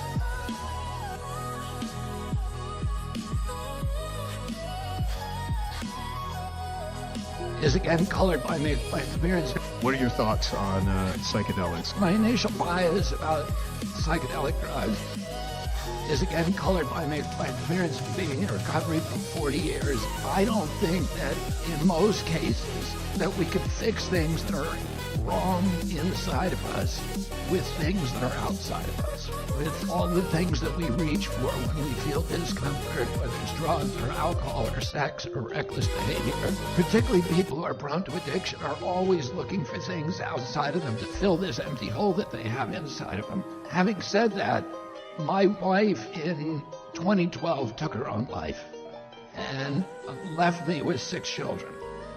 And so all of those kids were at risk at that time. And they all ended up doing really wonderful things with their lives. And one of them was worrying to me because he never processed his mom's death in a way that I could observe. He seemed like a happy kid. He was always smiling. He did get in a lot of fist fights. He became a boxer, and he won a lot of tournaments, and then he became a hockey player. But everything he did, there was a little bit of violence too, and it made me worried about him. About 5 years ago, he was very self-contained.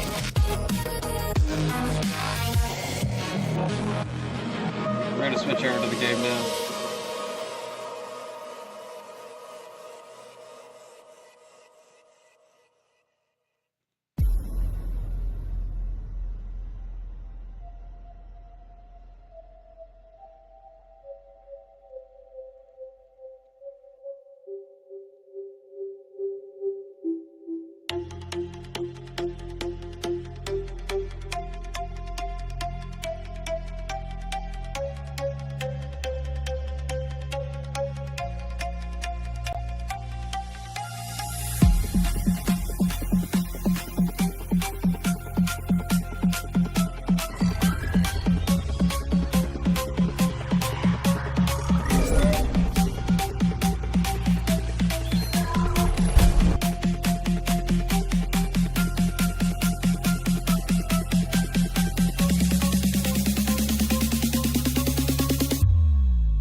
good ones, huh? I bet. I'm trying to help you out.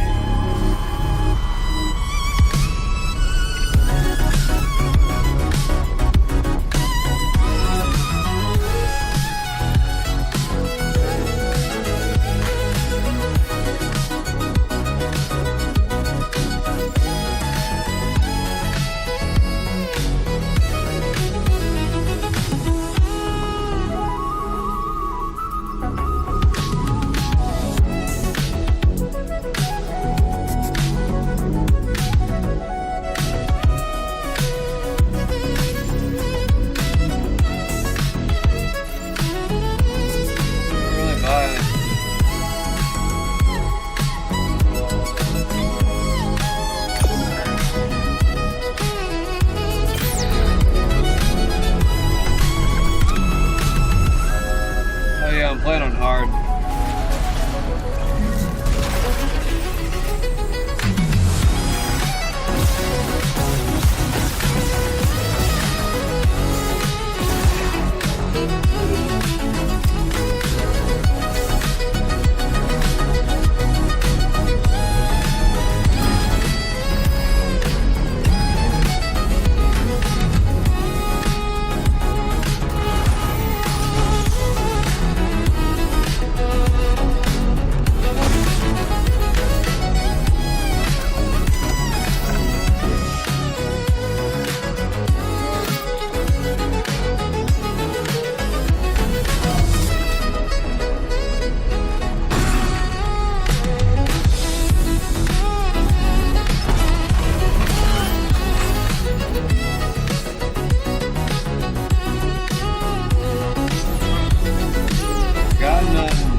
it up.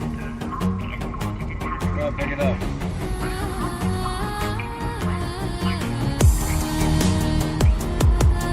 Don't get a schematic or nothing. Hey, Liz, it's Jacob. Reach you. If you find this on the deck, I'll be right back. Got a call from the prison library. It sounded terrifying. Yes, let's it sounds like it's worth the risk. Stop.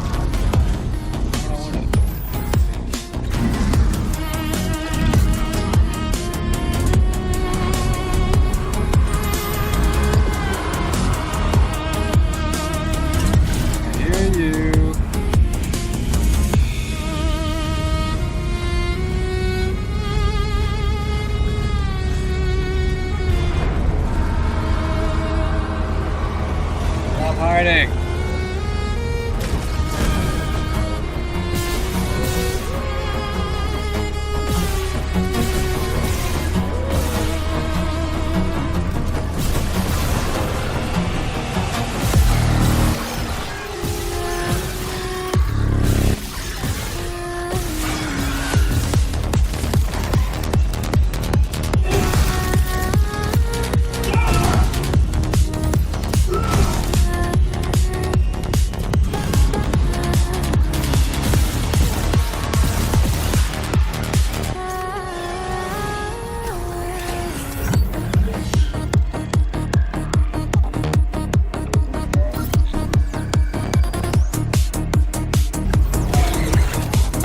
Shit.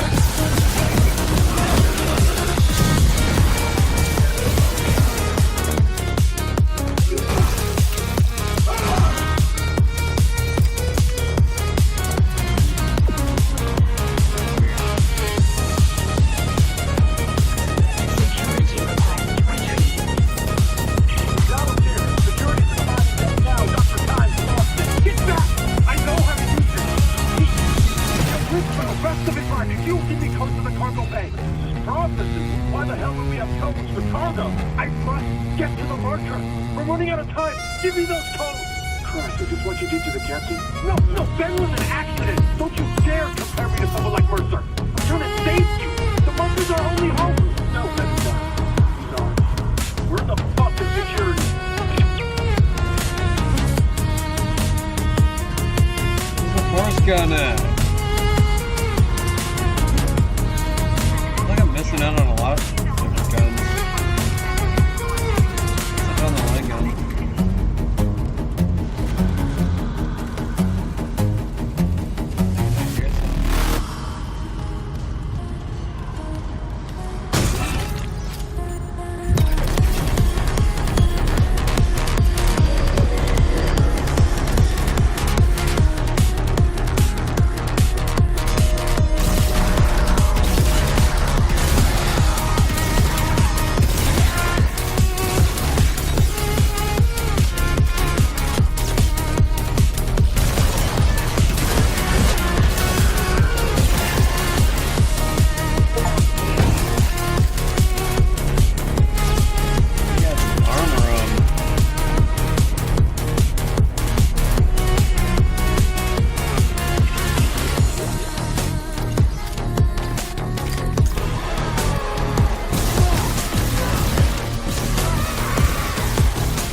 shit.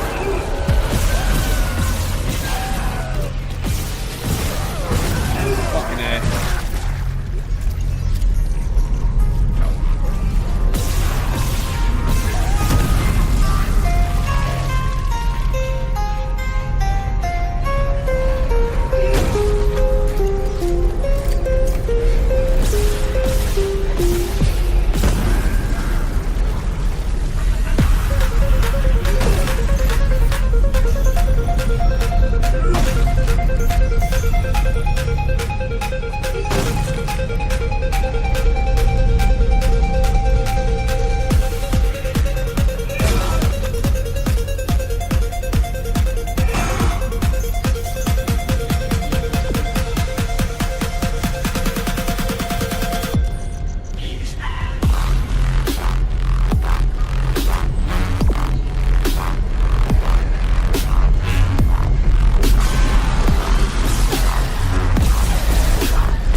Level 3. Supervisor Dallas, on alarm. I've made sure they can't leave this subject. Neither can I. See what they do. The body. What they become. I cannot let that happen. At least if I don't have any limbs, I can kill him without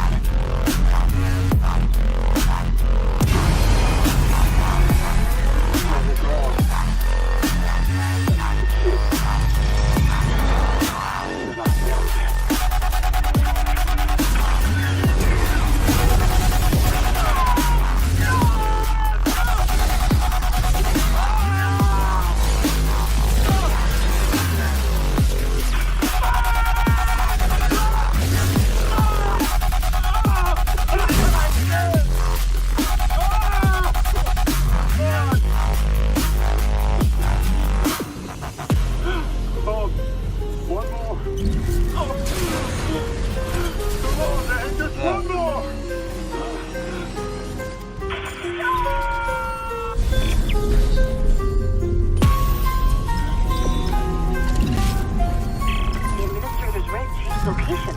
You got it? I got it. I'll check the maintenance subdeck for Tempest Baker.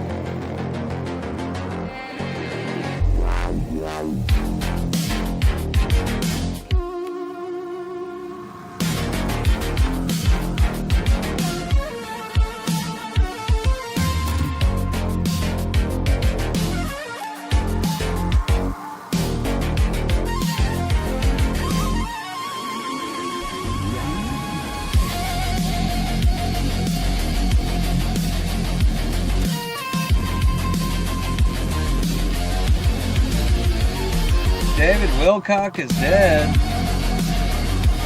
Sorry to hear though. How you doing tonight? Danger Mouse?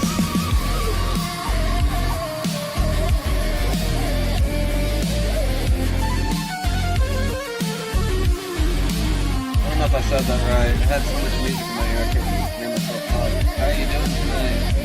Danger Mouse?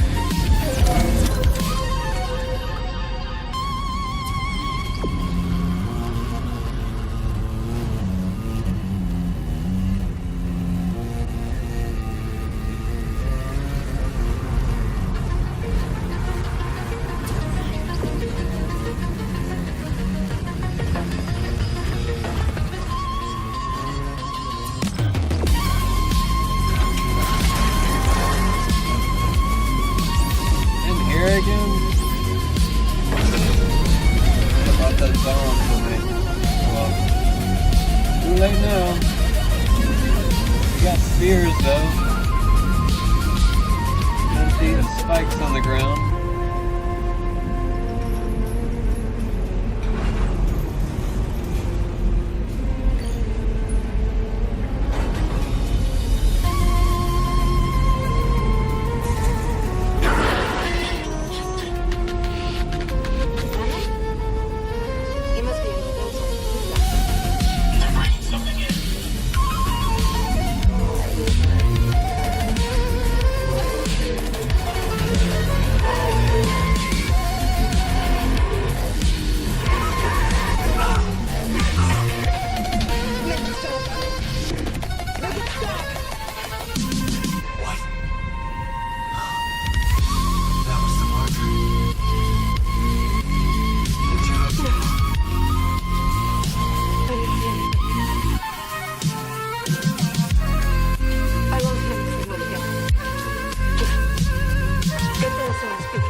coming for this one. in the workshop, but my clearance can get us in this way.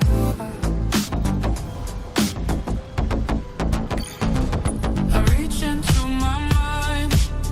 What do I find? A mess of wires, a labyrinth design. They twist, they knock, they mock my path. A puzzle I never planned. Tangled headphones, a fight every day. No escape, they always betray. Round and round, a looping display. Tangled headphones, my nemesis in gray.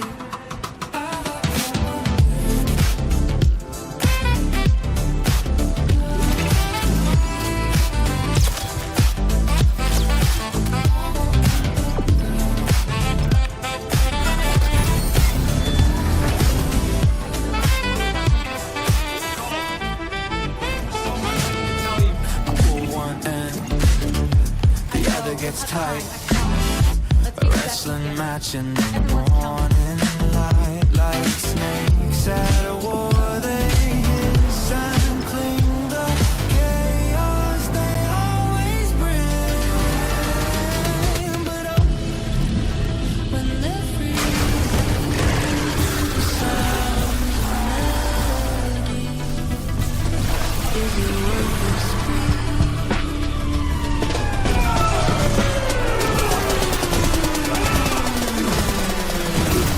Tangled headphones, they steal my time.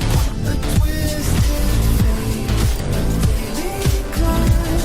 They tie me down, sublime. Tangled headphones, and not in my What's happened?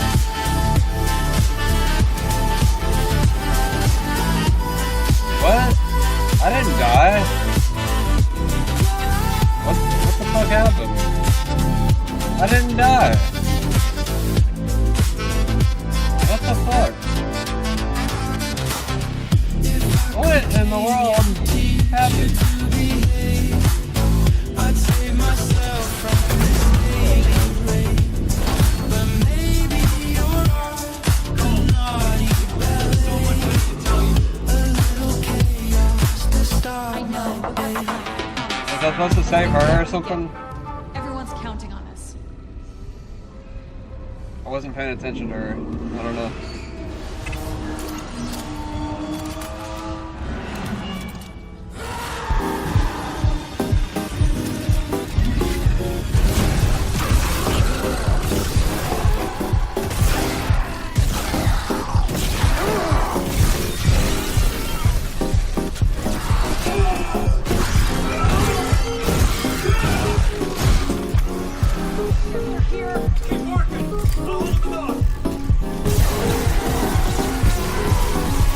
I think that's what happened last time.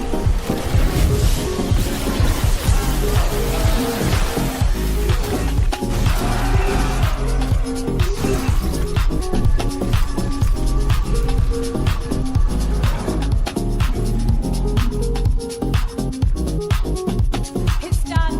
The workshop's open. I've never seen you at work. You're a surgeon with that thing. I got your back. Okay. How do I reach you? No, focus on launching that SOS beacon. There's maintenance ducts everywhere. I'll catch up. You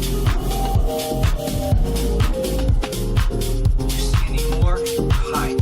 Okay? Bless my heart. I love you, Isaac. You can do this. You'll put things back the way they were. And make this whole again. She's really empty without me. Only I can make her whole again. I mean, she's the one that says it, not me. I think it's weird too.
guns. I like that.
Bro, no, come on. Is it because he was like one of the strong ones? I guess I ran out of ammo. He should have died though. I hit him like 20 times.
Exterior gravity tethers offline. Interior tethers at full power.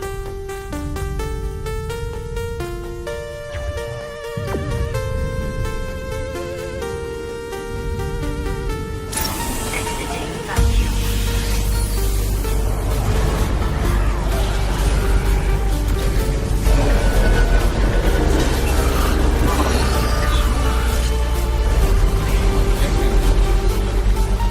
Fucking it's not through my shot. Gravity tether disengaged.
It like stops you too. You can't keep running.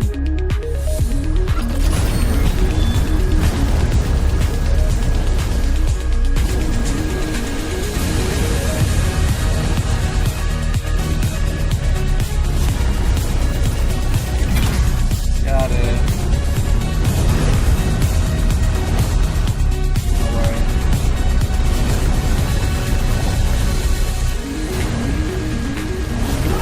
No! Come get off! Not time drive.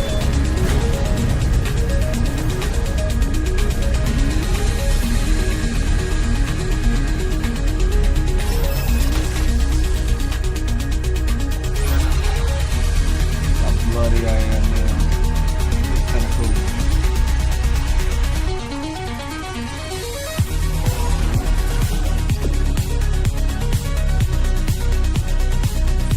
Honestly, asteroid.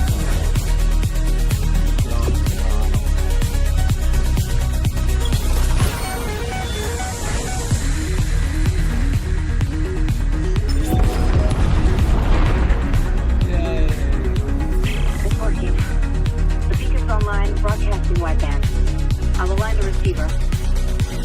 This will take a minute. Head on back to the train station.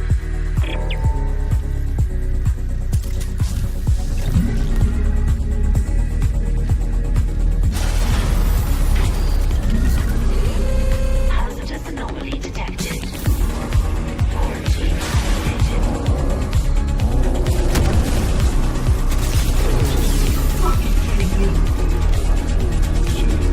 I don't have anything to fight it. Quarantine shit with that hunter there. The system can't lift the lockdown.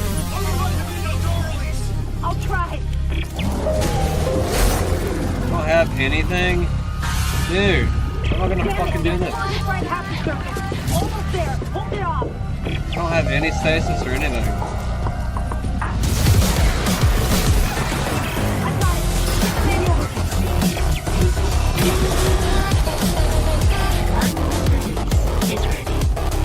Fucking A. I really don't have any ammo or nothing.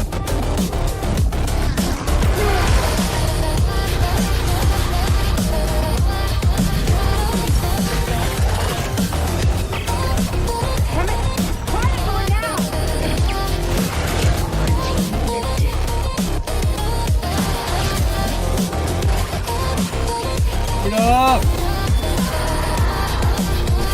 Hey, move!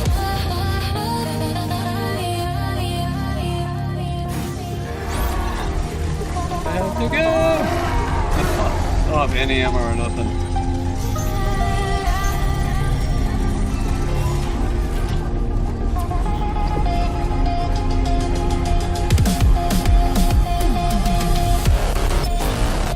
Might as well buy something.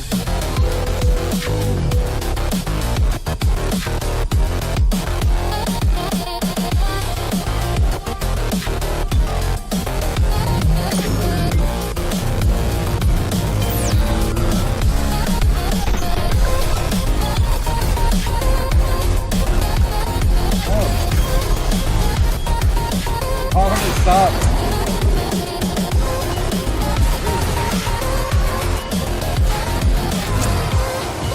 Get out of the way, motherfucker!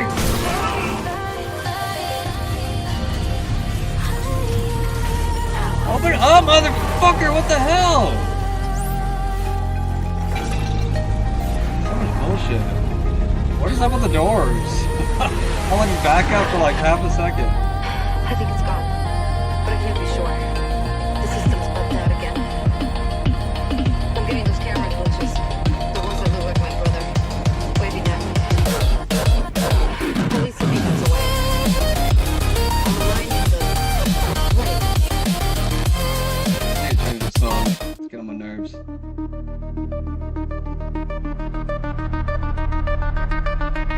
Array receiver not responding. Oh shit. The comms array. We never fixed it. Guess there wasn't a broken encoder. Then let's hope that 48 hours estimate was wrong too. No comms, no rescue. Take the tram to the bridge. I'll hack open the door to communications. You see what's happening with the array. And don't worry about Nicole. Like Hammond said, he'll do this right.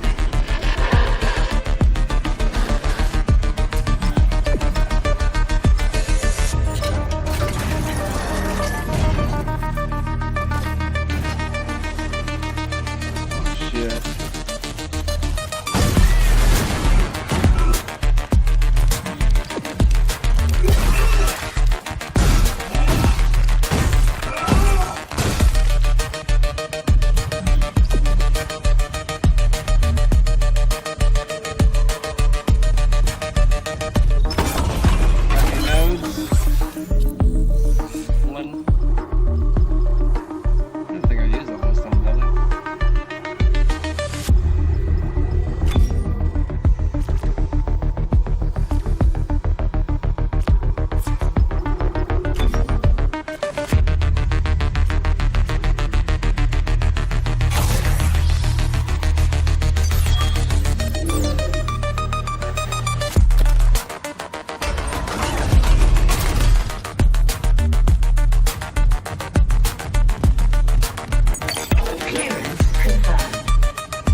Part of the show was kind of pissing me off a little bit because the internet was acting up. I didn't realize all those downloads started though, so I'm sorry about that. Sometimes it's good just to take a little break for a minute. Get to enjoy each other. Get to enjoy the music. I didn't get to have a show last night, so we didn't even get to have a 420 together. Don't worry, I celebrated no matter what. I tried to have a show. I was gonna play Halo with you. But no, it's not on my computer. For whatever reason. I guess I got rid of it. Probably got mad and deleted it. I don't even remember what happened, that's the weird part.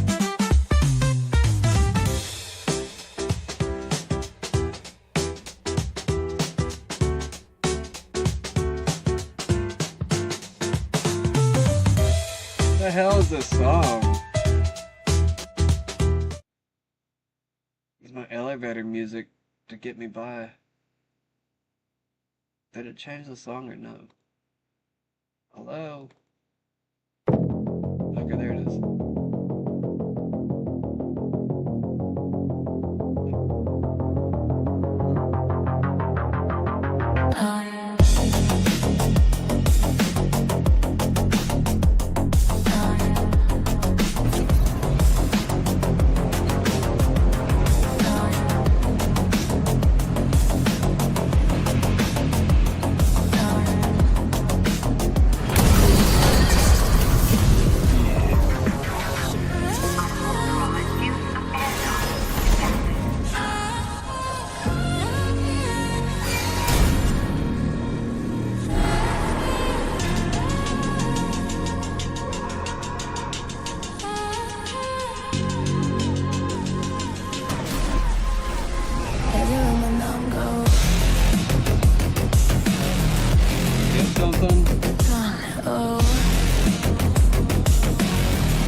Hey!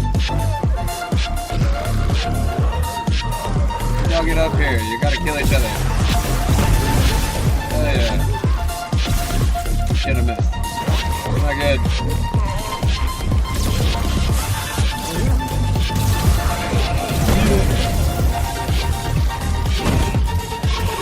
Shit, run!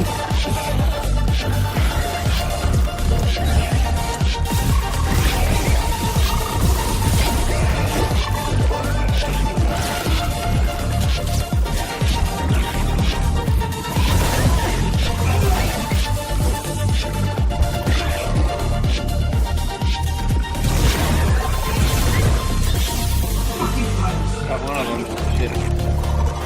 Fucking idiot. Ooh, get off.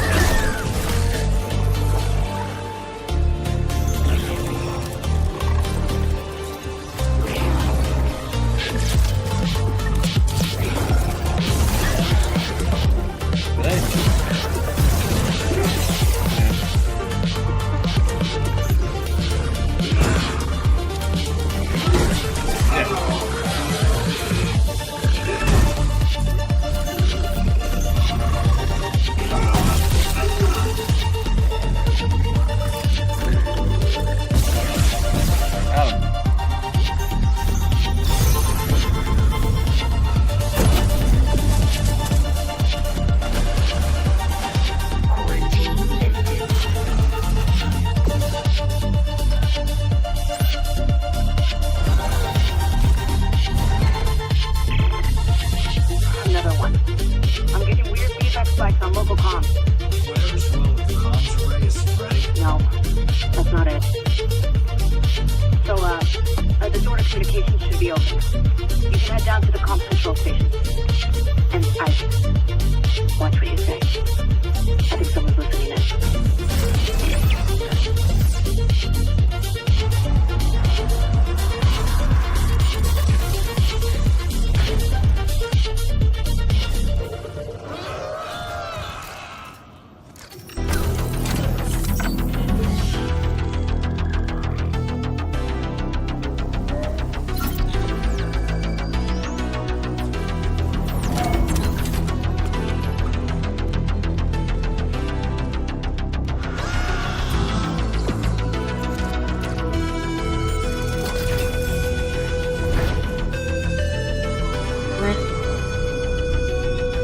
Of course it is.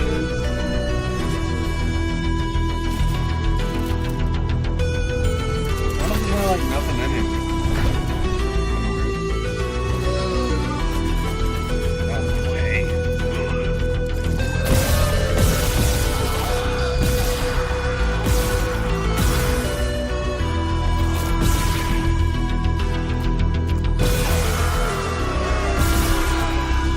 Are you fucking kidding me?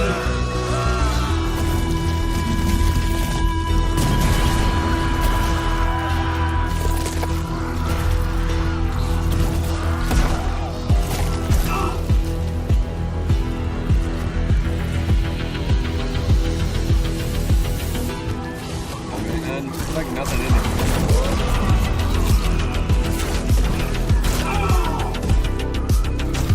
Can't even use anything as a weapon.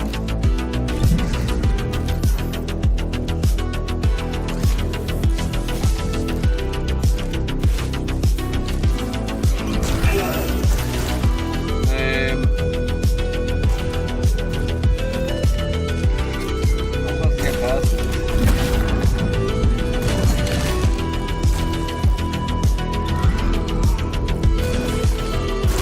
That didn't work.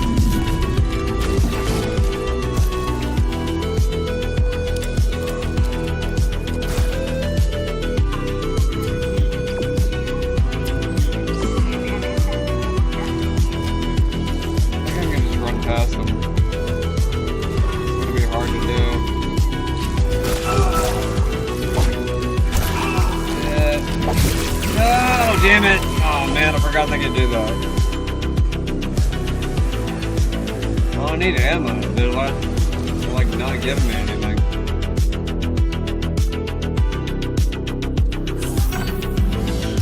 Yeah, get up. Alright.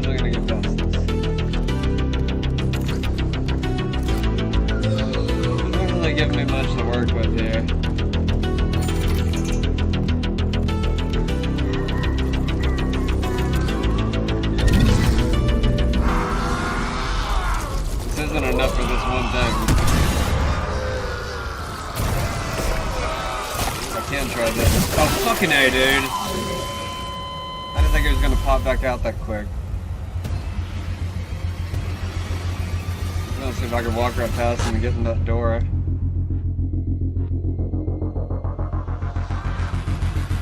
Trying to speed roll it, it didn't work.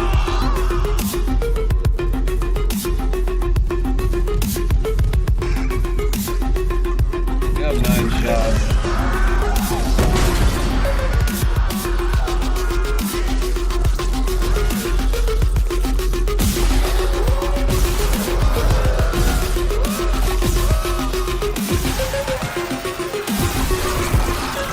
He's good.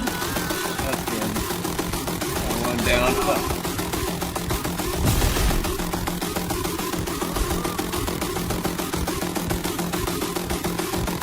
I'm gonna just run past them. Guess I can try.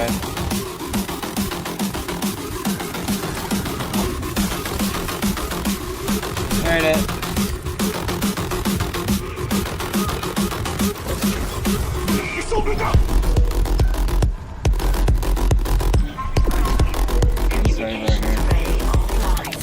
See what happens.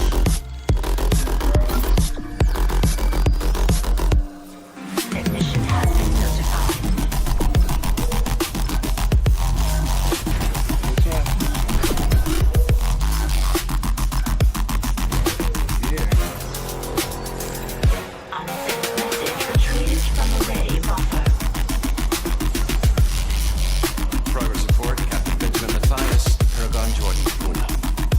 This will be my last transmission. Afterwards, I'll make sure our pilgrimage can be completed without interference. We have successfully brought the holy marker on board. Dr. Kine, an expert on the original marker, is deciphering its secrets.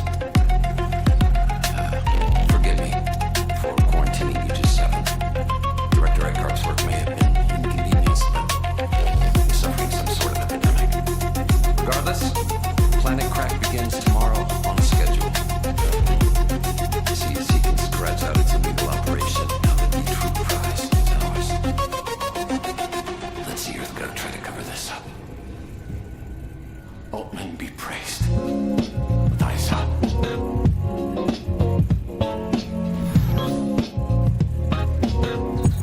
Clearance confirmed.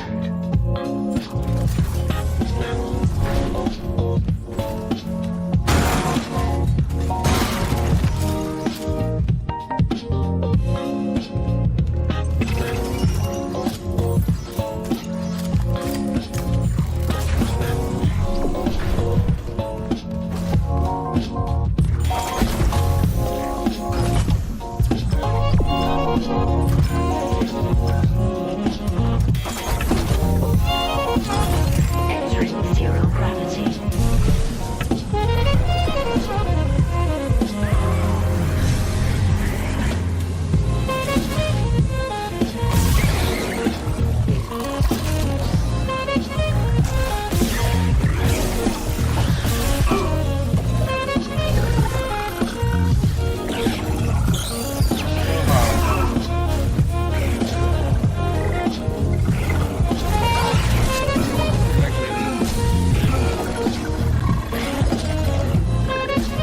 What am I doing here?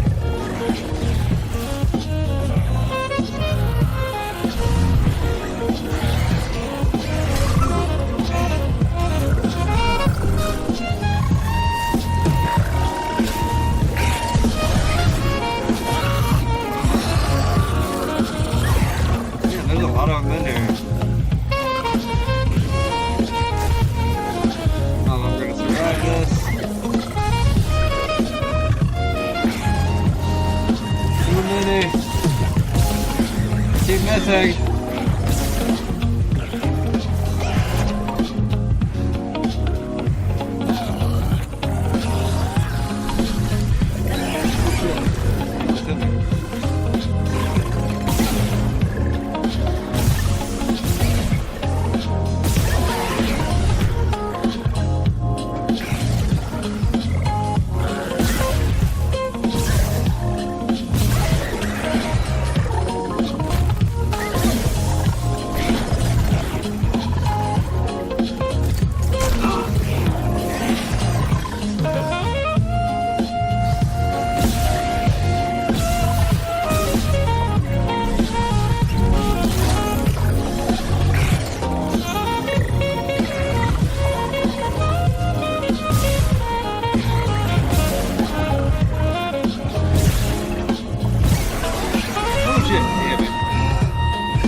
got me.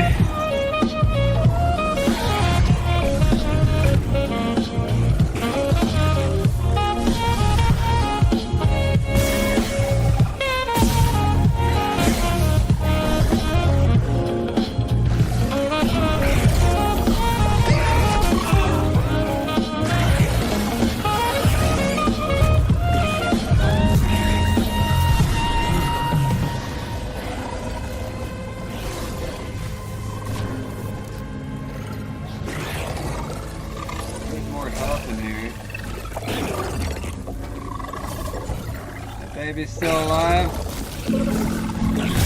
Different baby. Oh shit. Oh god!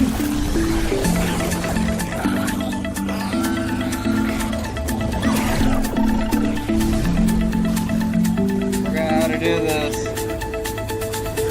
What I gotta do.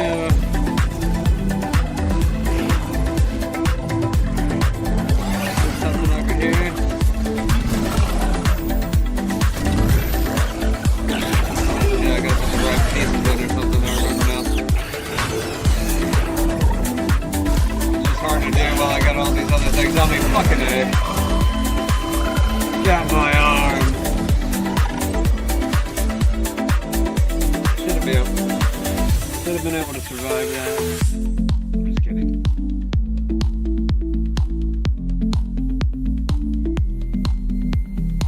It's like man up. It's one arm.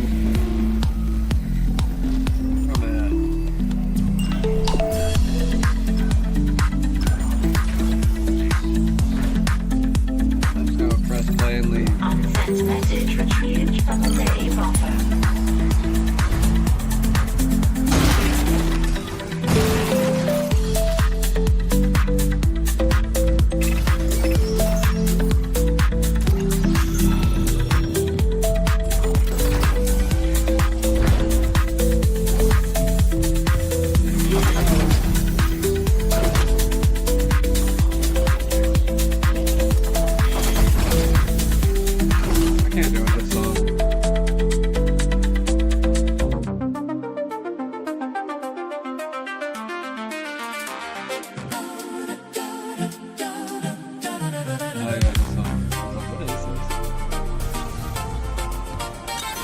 Entering zero gravity.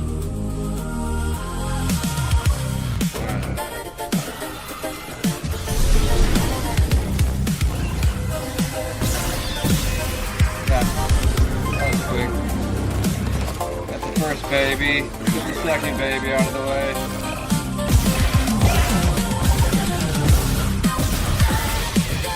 Got this. Oh wait, no, no. I got you. Die, baby! Die, baby!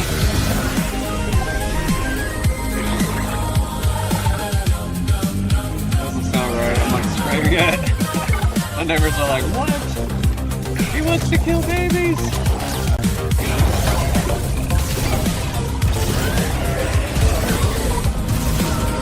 You dead yet? He's dead, yay! There we go.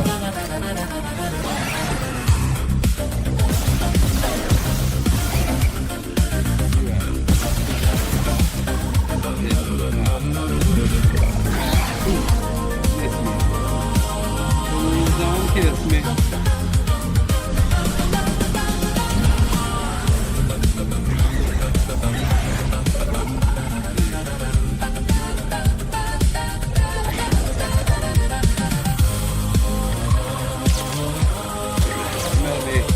No, I was just kidding.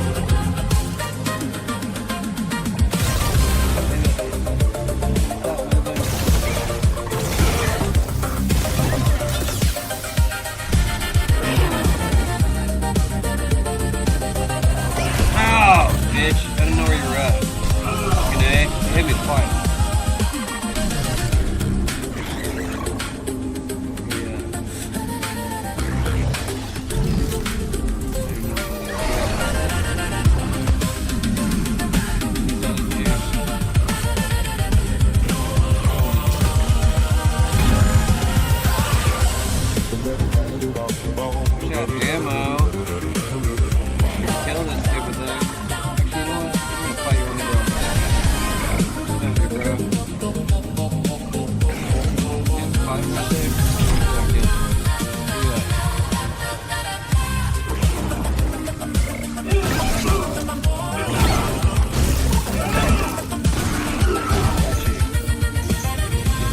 way. I can do this shit.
USM Valor, broadcasting on all frequencies to same USG Ishimura in response to your SOS. We've picked up your escape pod number 47 and are en route to your position. This message will repeat every 30 seconds until you respond.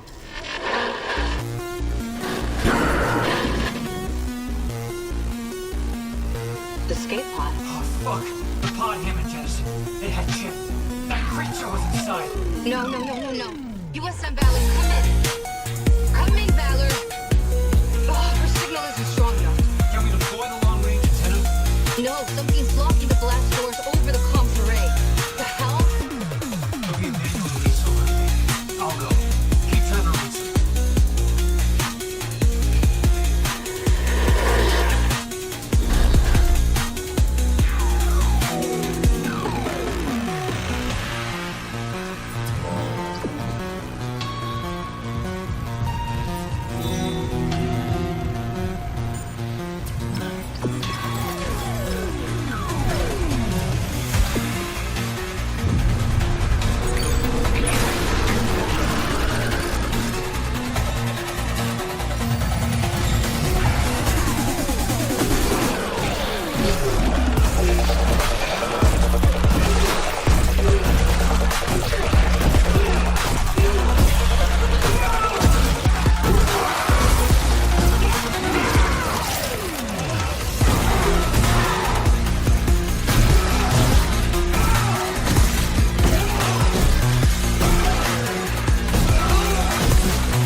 itchy for a minute.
Should have fucking went to the one on the far left.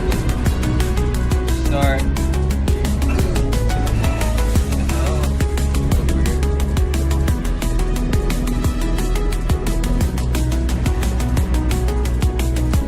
This song sucks. I don't want to restart.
come on.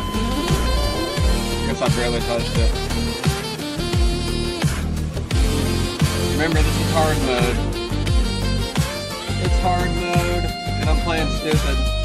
Should have went for that thing on the far left one in the first. Here we go.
Transmission loaded and ready to go.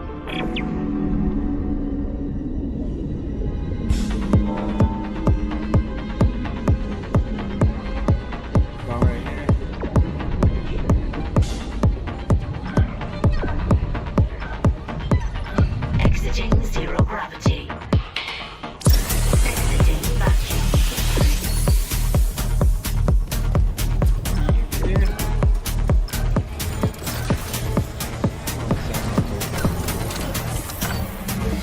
Might as well.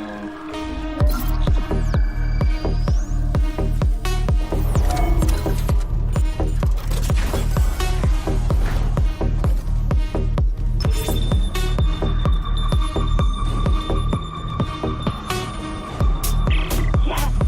Finally! USS Valor, this is Kendra Daniels on the USG Ishimura. Do not open the escape pod. Repeat, do not open that escape pod. Do you read?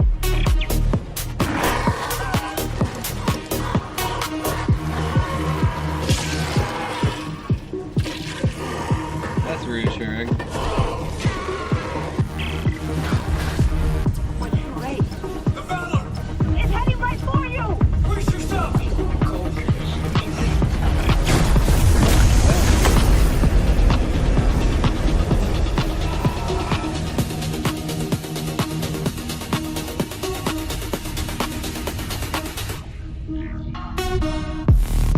Daniels, what happened? Something shook the whole crew deck. What hit it? An asteroid? Those things got onto the Valor. A rescue system. They found your escape pod. And the one that used to be 10 is... God damn it!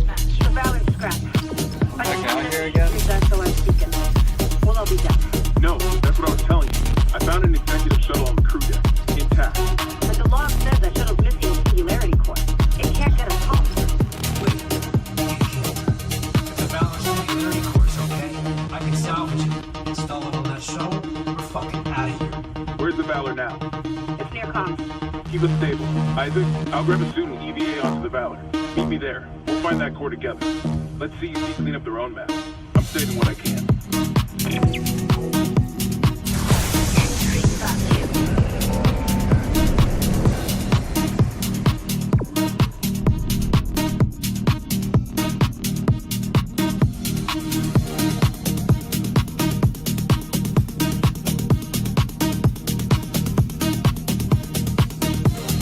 Isaac, I'm on board. The Valor's trashed, but I can make it to the bridge. The hell was that? Exiting zero gravity. Exiting gravity.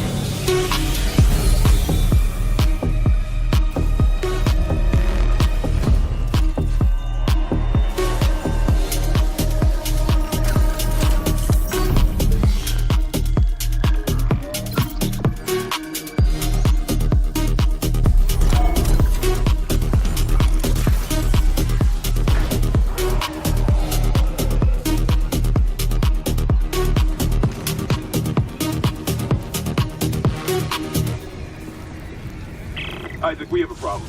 The Valor's carrying a 12 megaton warhead. The crash hit the torpedo bay hard. I need you to handle that news right away before something sets it off.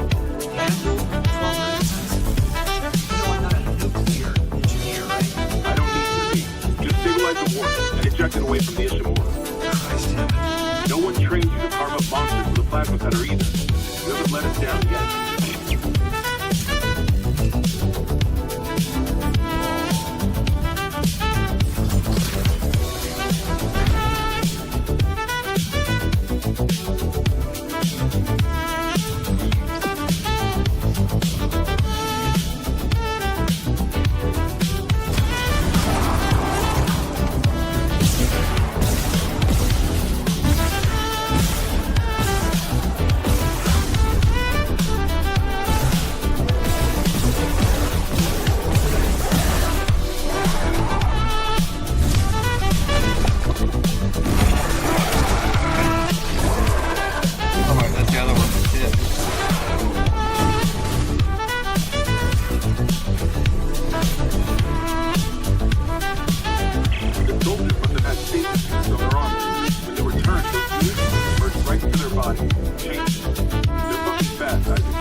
I freaking got him in stasis.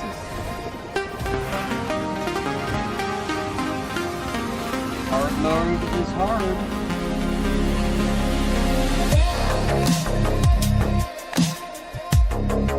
Still fun though.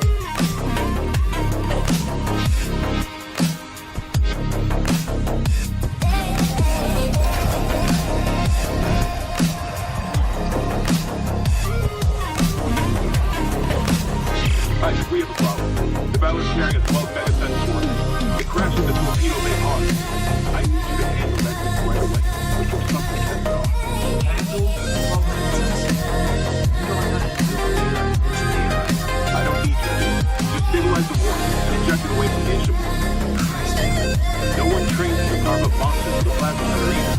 Women let us down yet.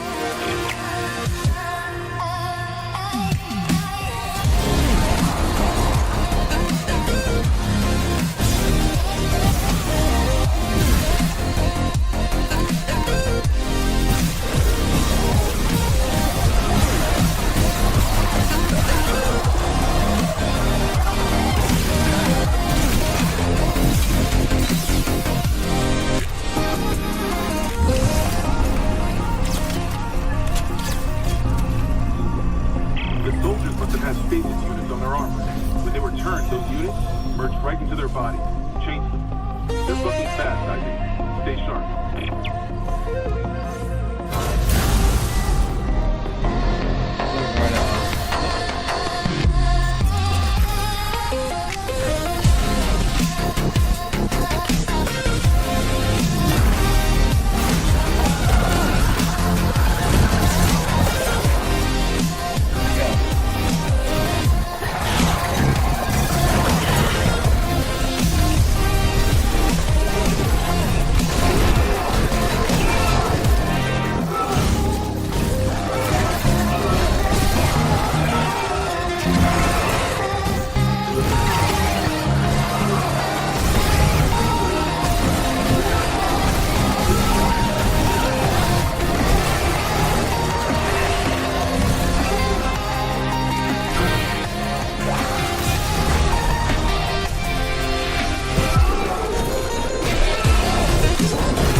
Adam. Jeez.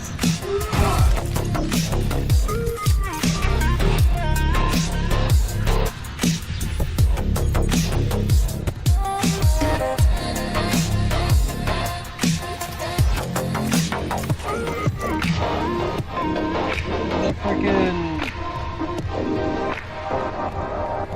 Where'd the power cell go? What the hell? Did I make it out the door with it? Oh, I did.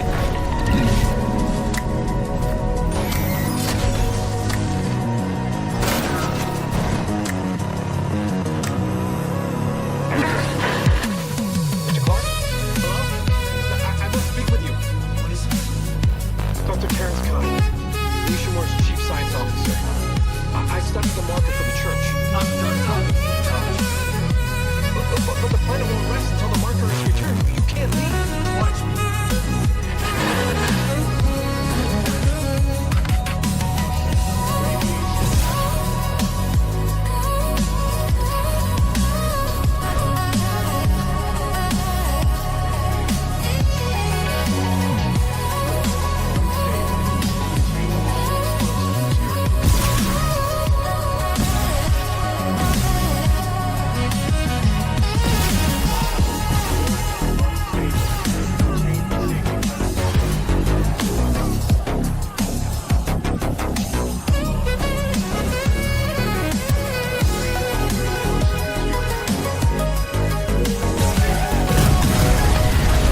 Shit, I wasn't supposed to do that. Damn it. I'm just gonna let it happen. I forgot I'm not supposed to let anything blow up.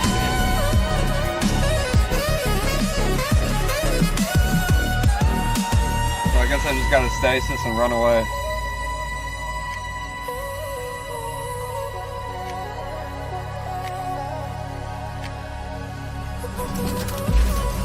Peanut Bay.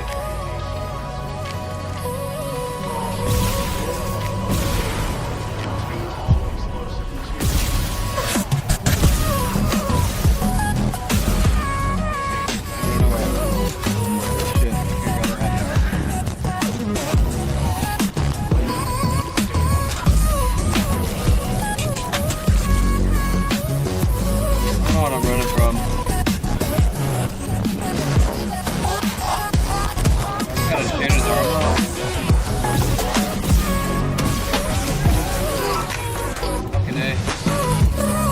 I go?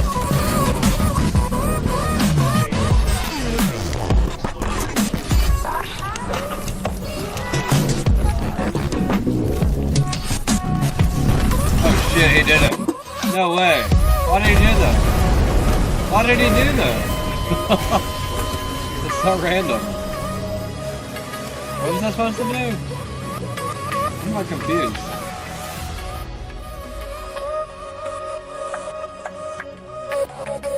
I thought you were supposed to... I don't know what to do next. What do I do? Oh, I gotta put the power cell in there somehow, but I don't know where I get the power cell from.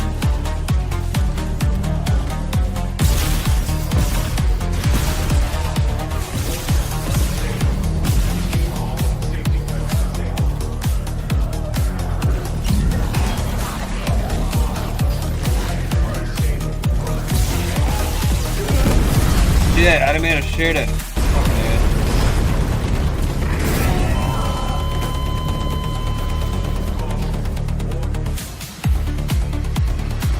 I like cut it off, but then I shot it again and I didn't mean to. Damn it. You got this.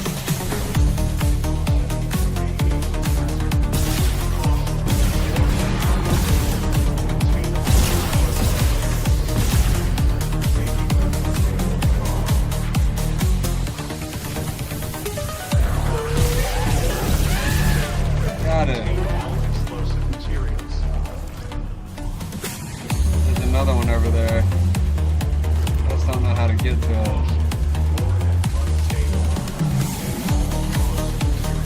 Power required. Where do I get the frickin' power cell from?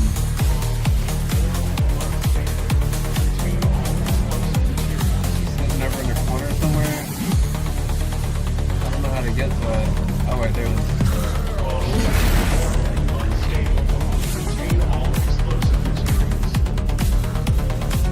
He doesn't do anything stupid over there. There we go.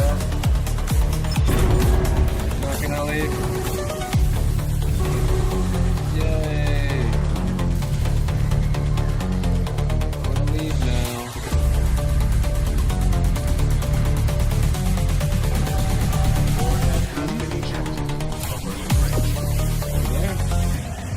Okay, the warhead's clear. Damn it. This doesn't add up. If the Valor was just on patrol, why bring a nuke? And if they had a target, what's out to accept us? Yeah, I know. I'm downloading a munitions report right now. I'll clear your route to the engine room. Grab that singularity core and let's get out of here.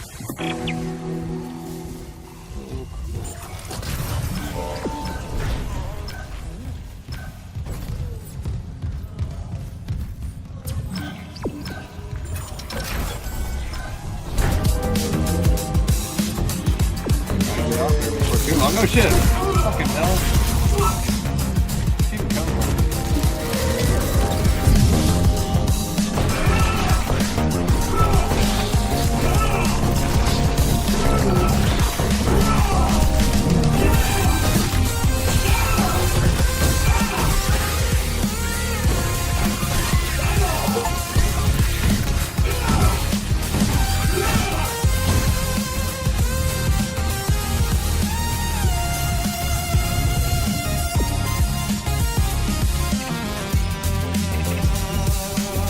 Nice if I found some of these guns for some of this ammo I'm picking up. I don't know why I'm not finding the guns. Must be like walking right past it. Give me a pulse rifle. Keep giving me all the ammo, what the hell? I'm not passing by everything.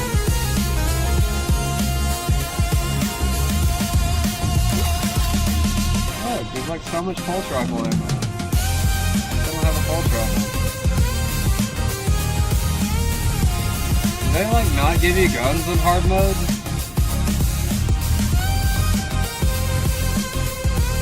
It's kinda weird.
how'd you get through that? I can't believe you made it through that.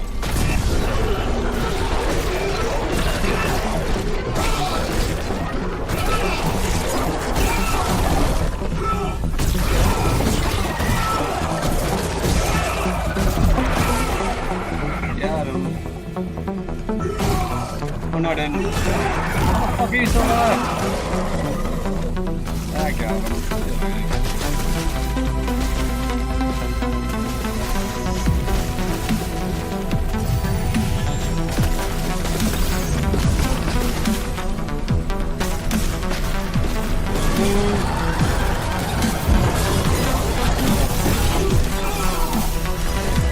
Good day.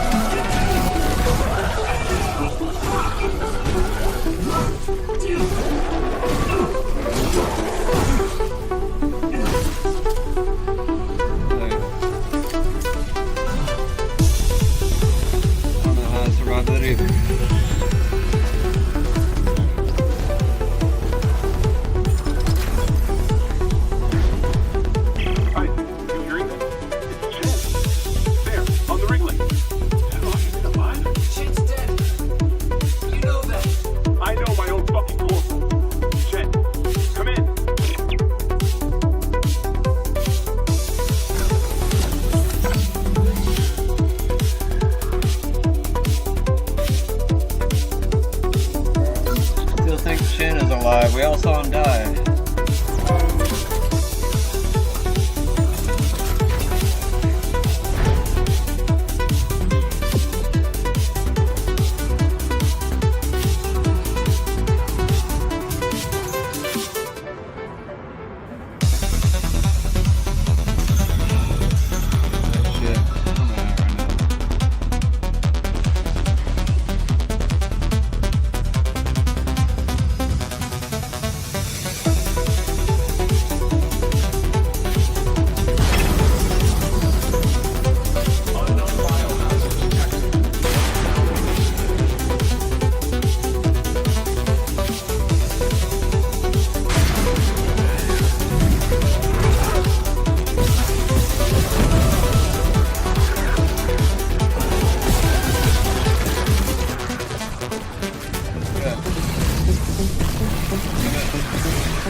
feeling so good.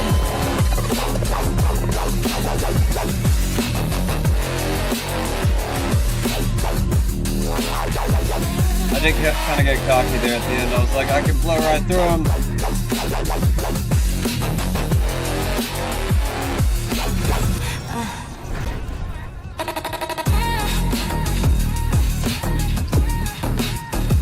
Gotta be looking back here first.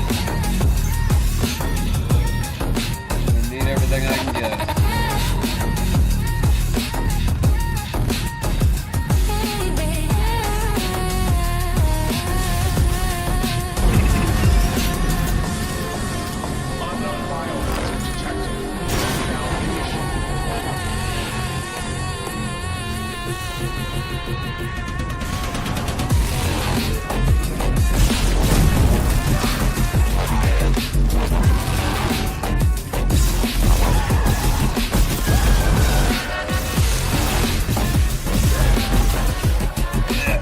Gotta deal with that now.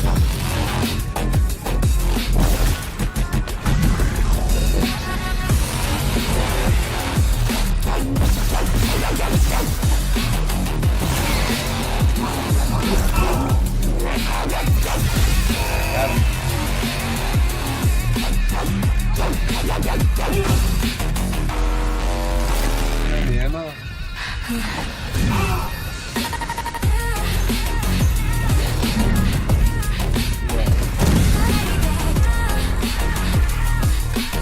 Don't have any ammo? Why? Save it. Some ammo.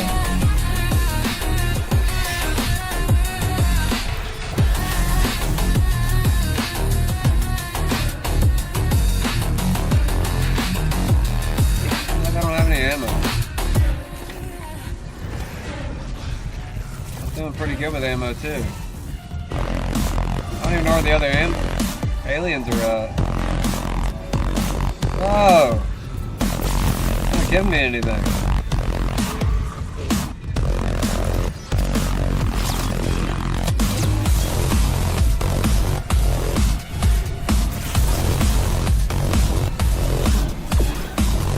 Hey, where you at, bro? Come and attack me. I don't know where the stupid aliens are.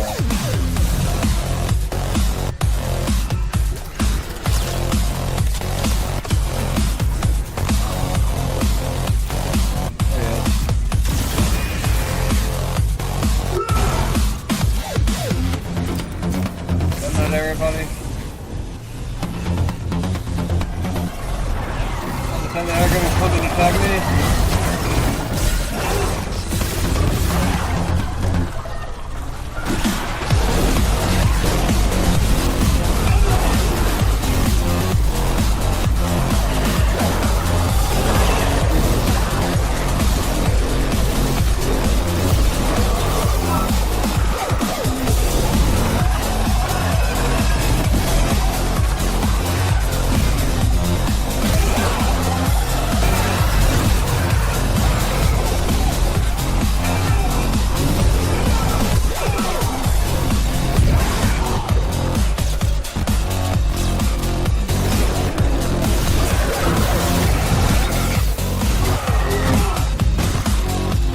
Everybody. Stupid motherfucker.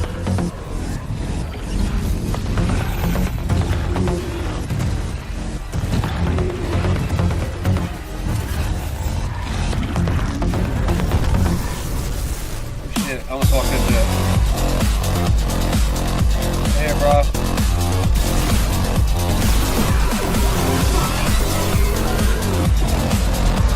Ammo.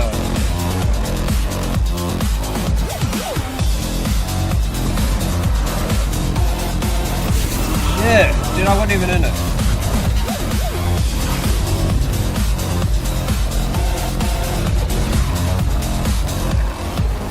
Sorry, bro.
See if I can at least get something out of them. It wasn't just a nuke. They came loaded for war to destroy it. This is no control. They knew about these wars. Someone knew. We were all dead from the moment we arrived.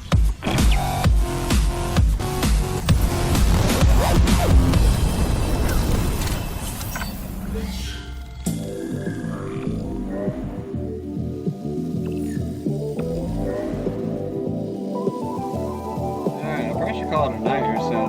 That way I at least have enough game for part 5. Like I've been playing for quite a while. 3 stars.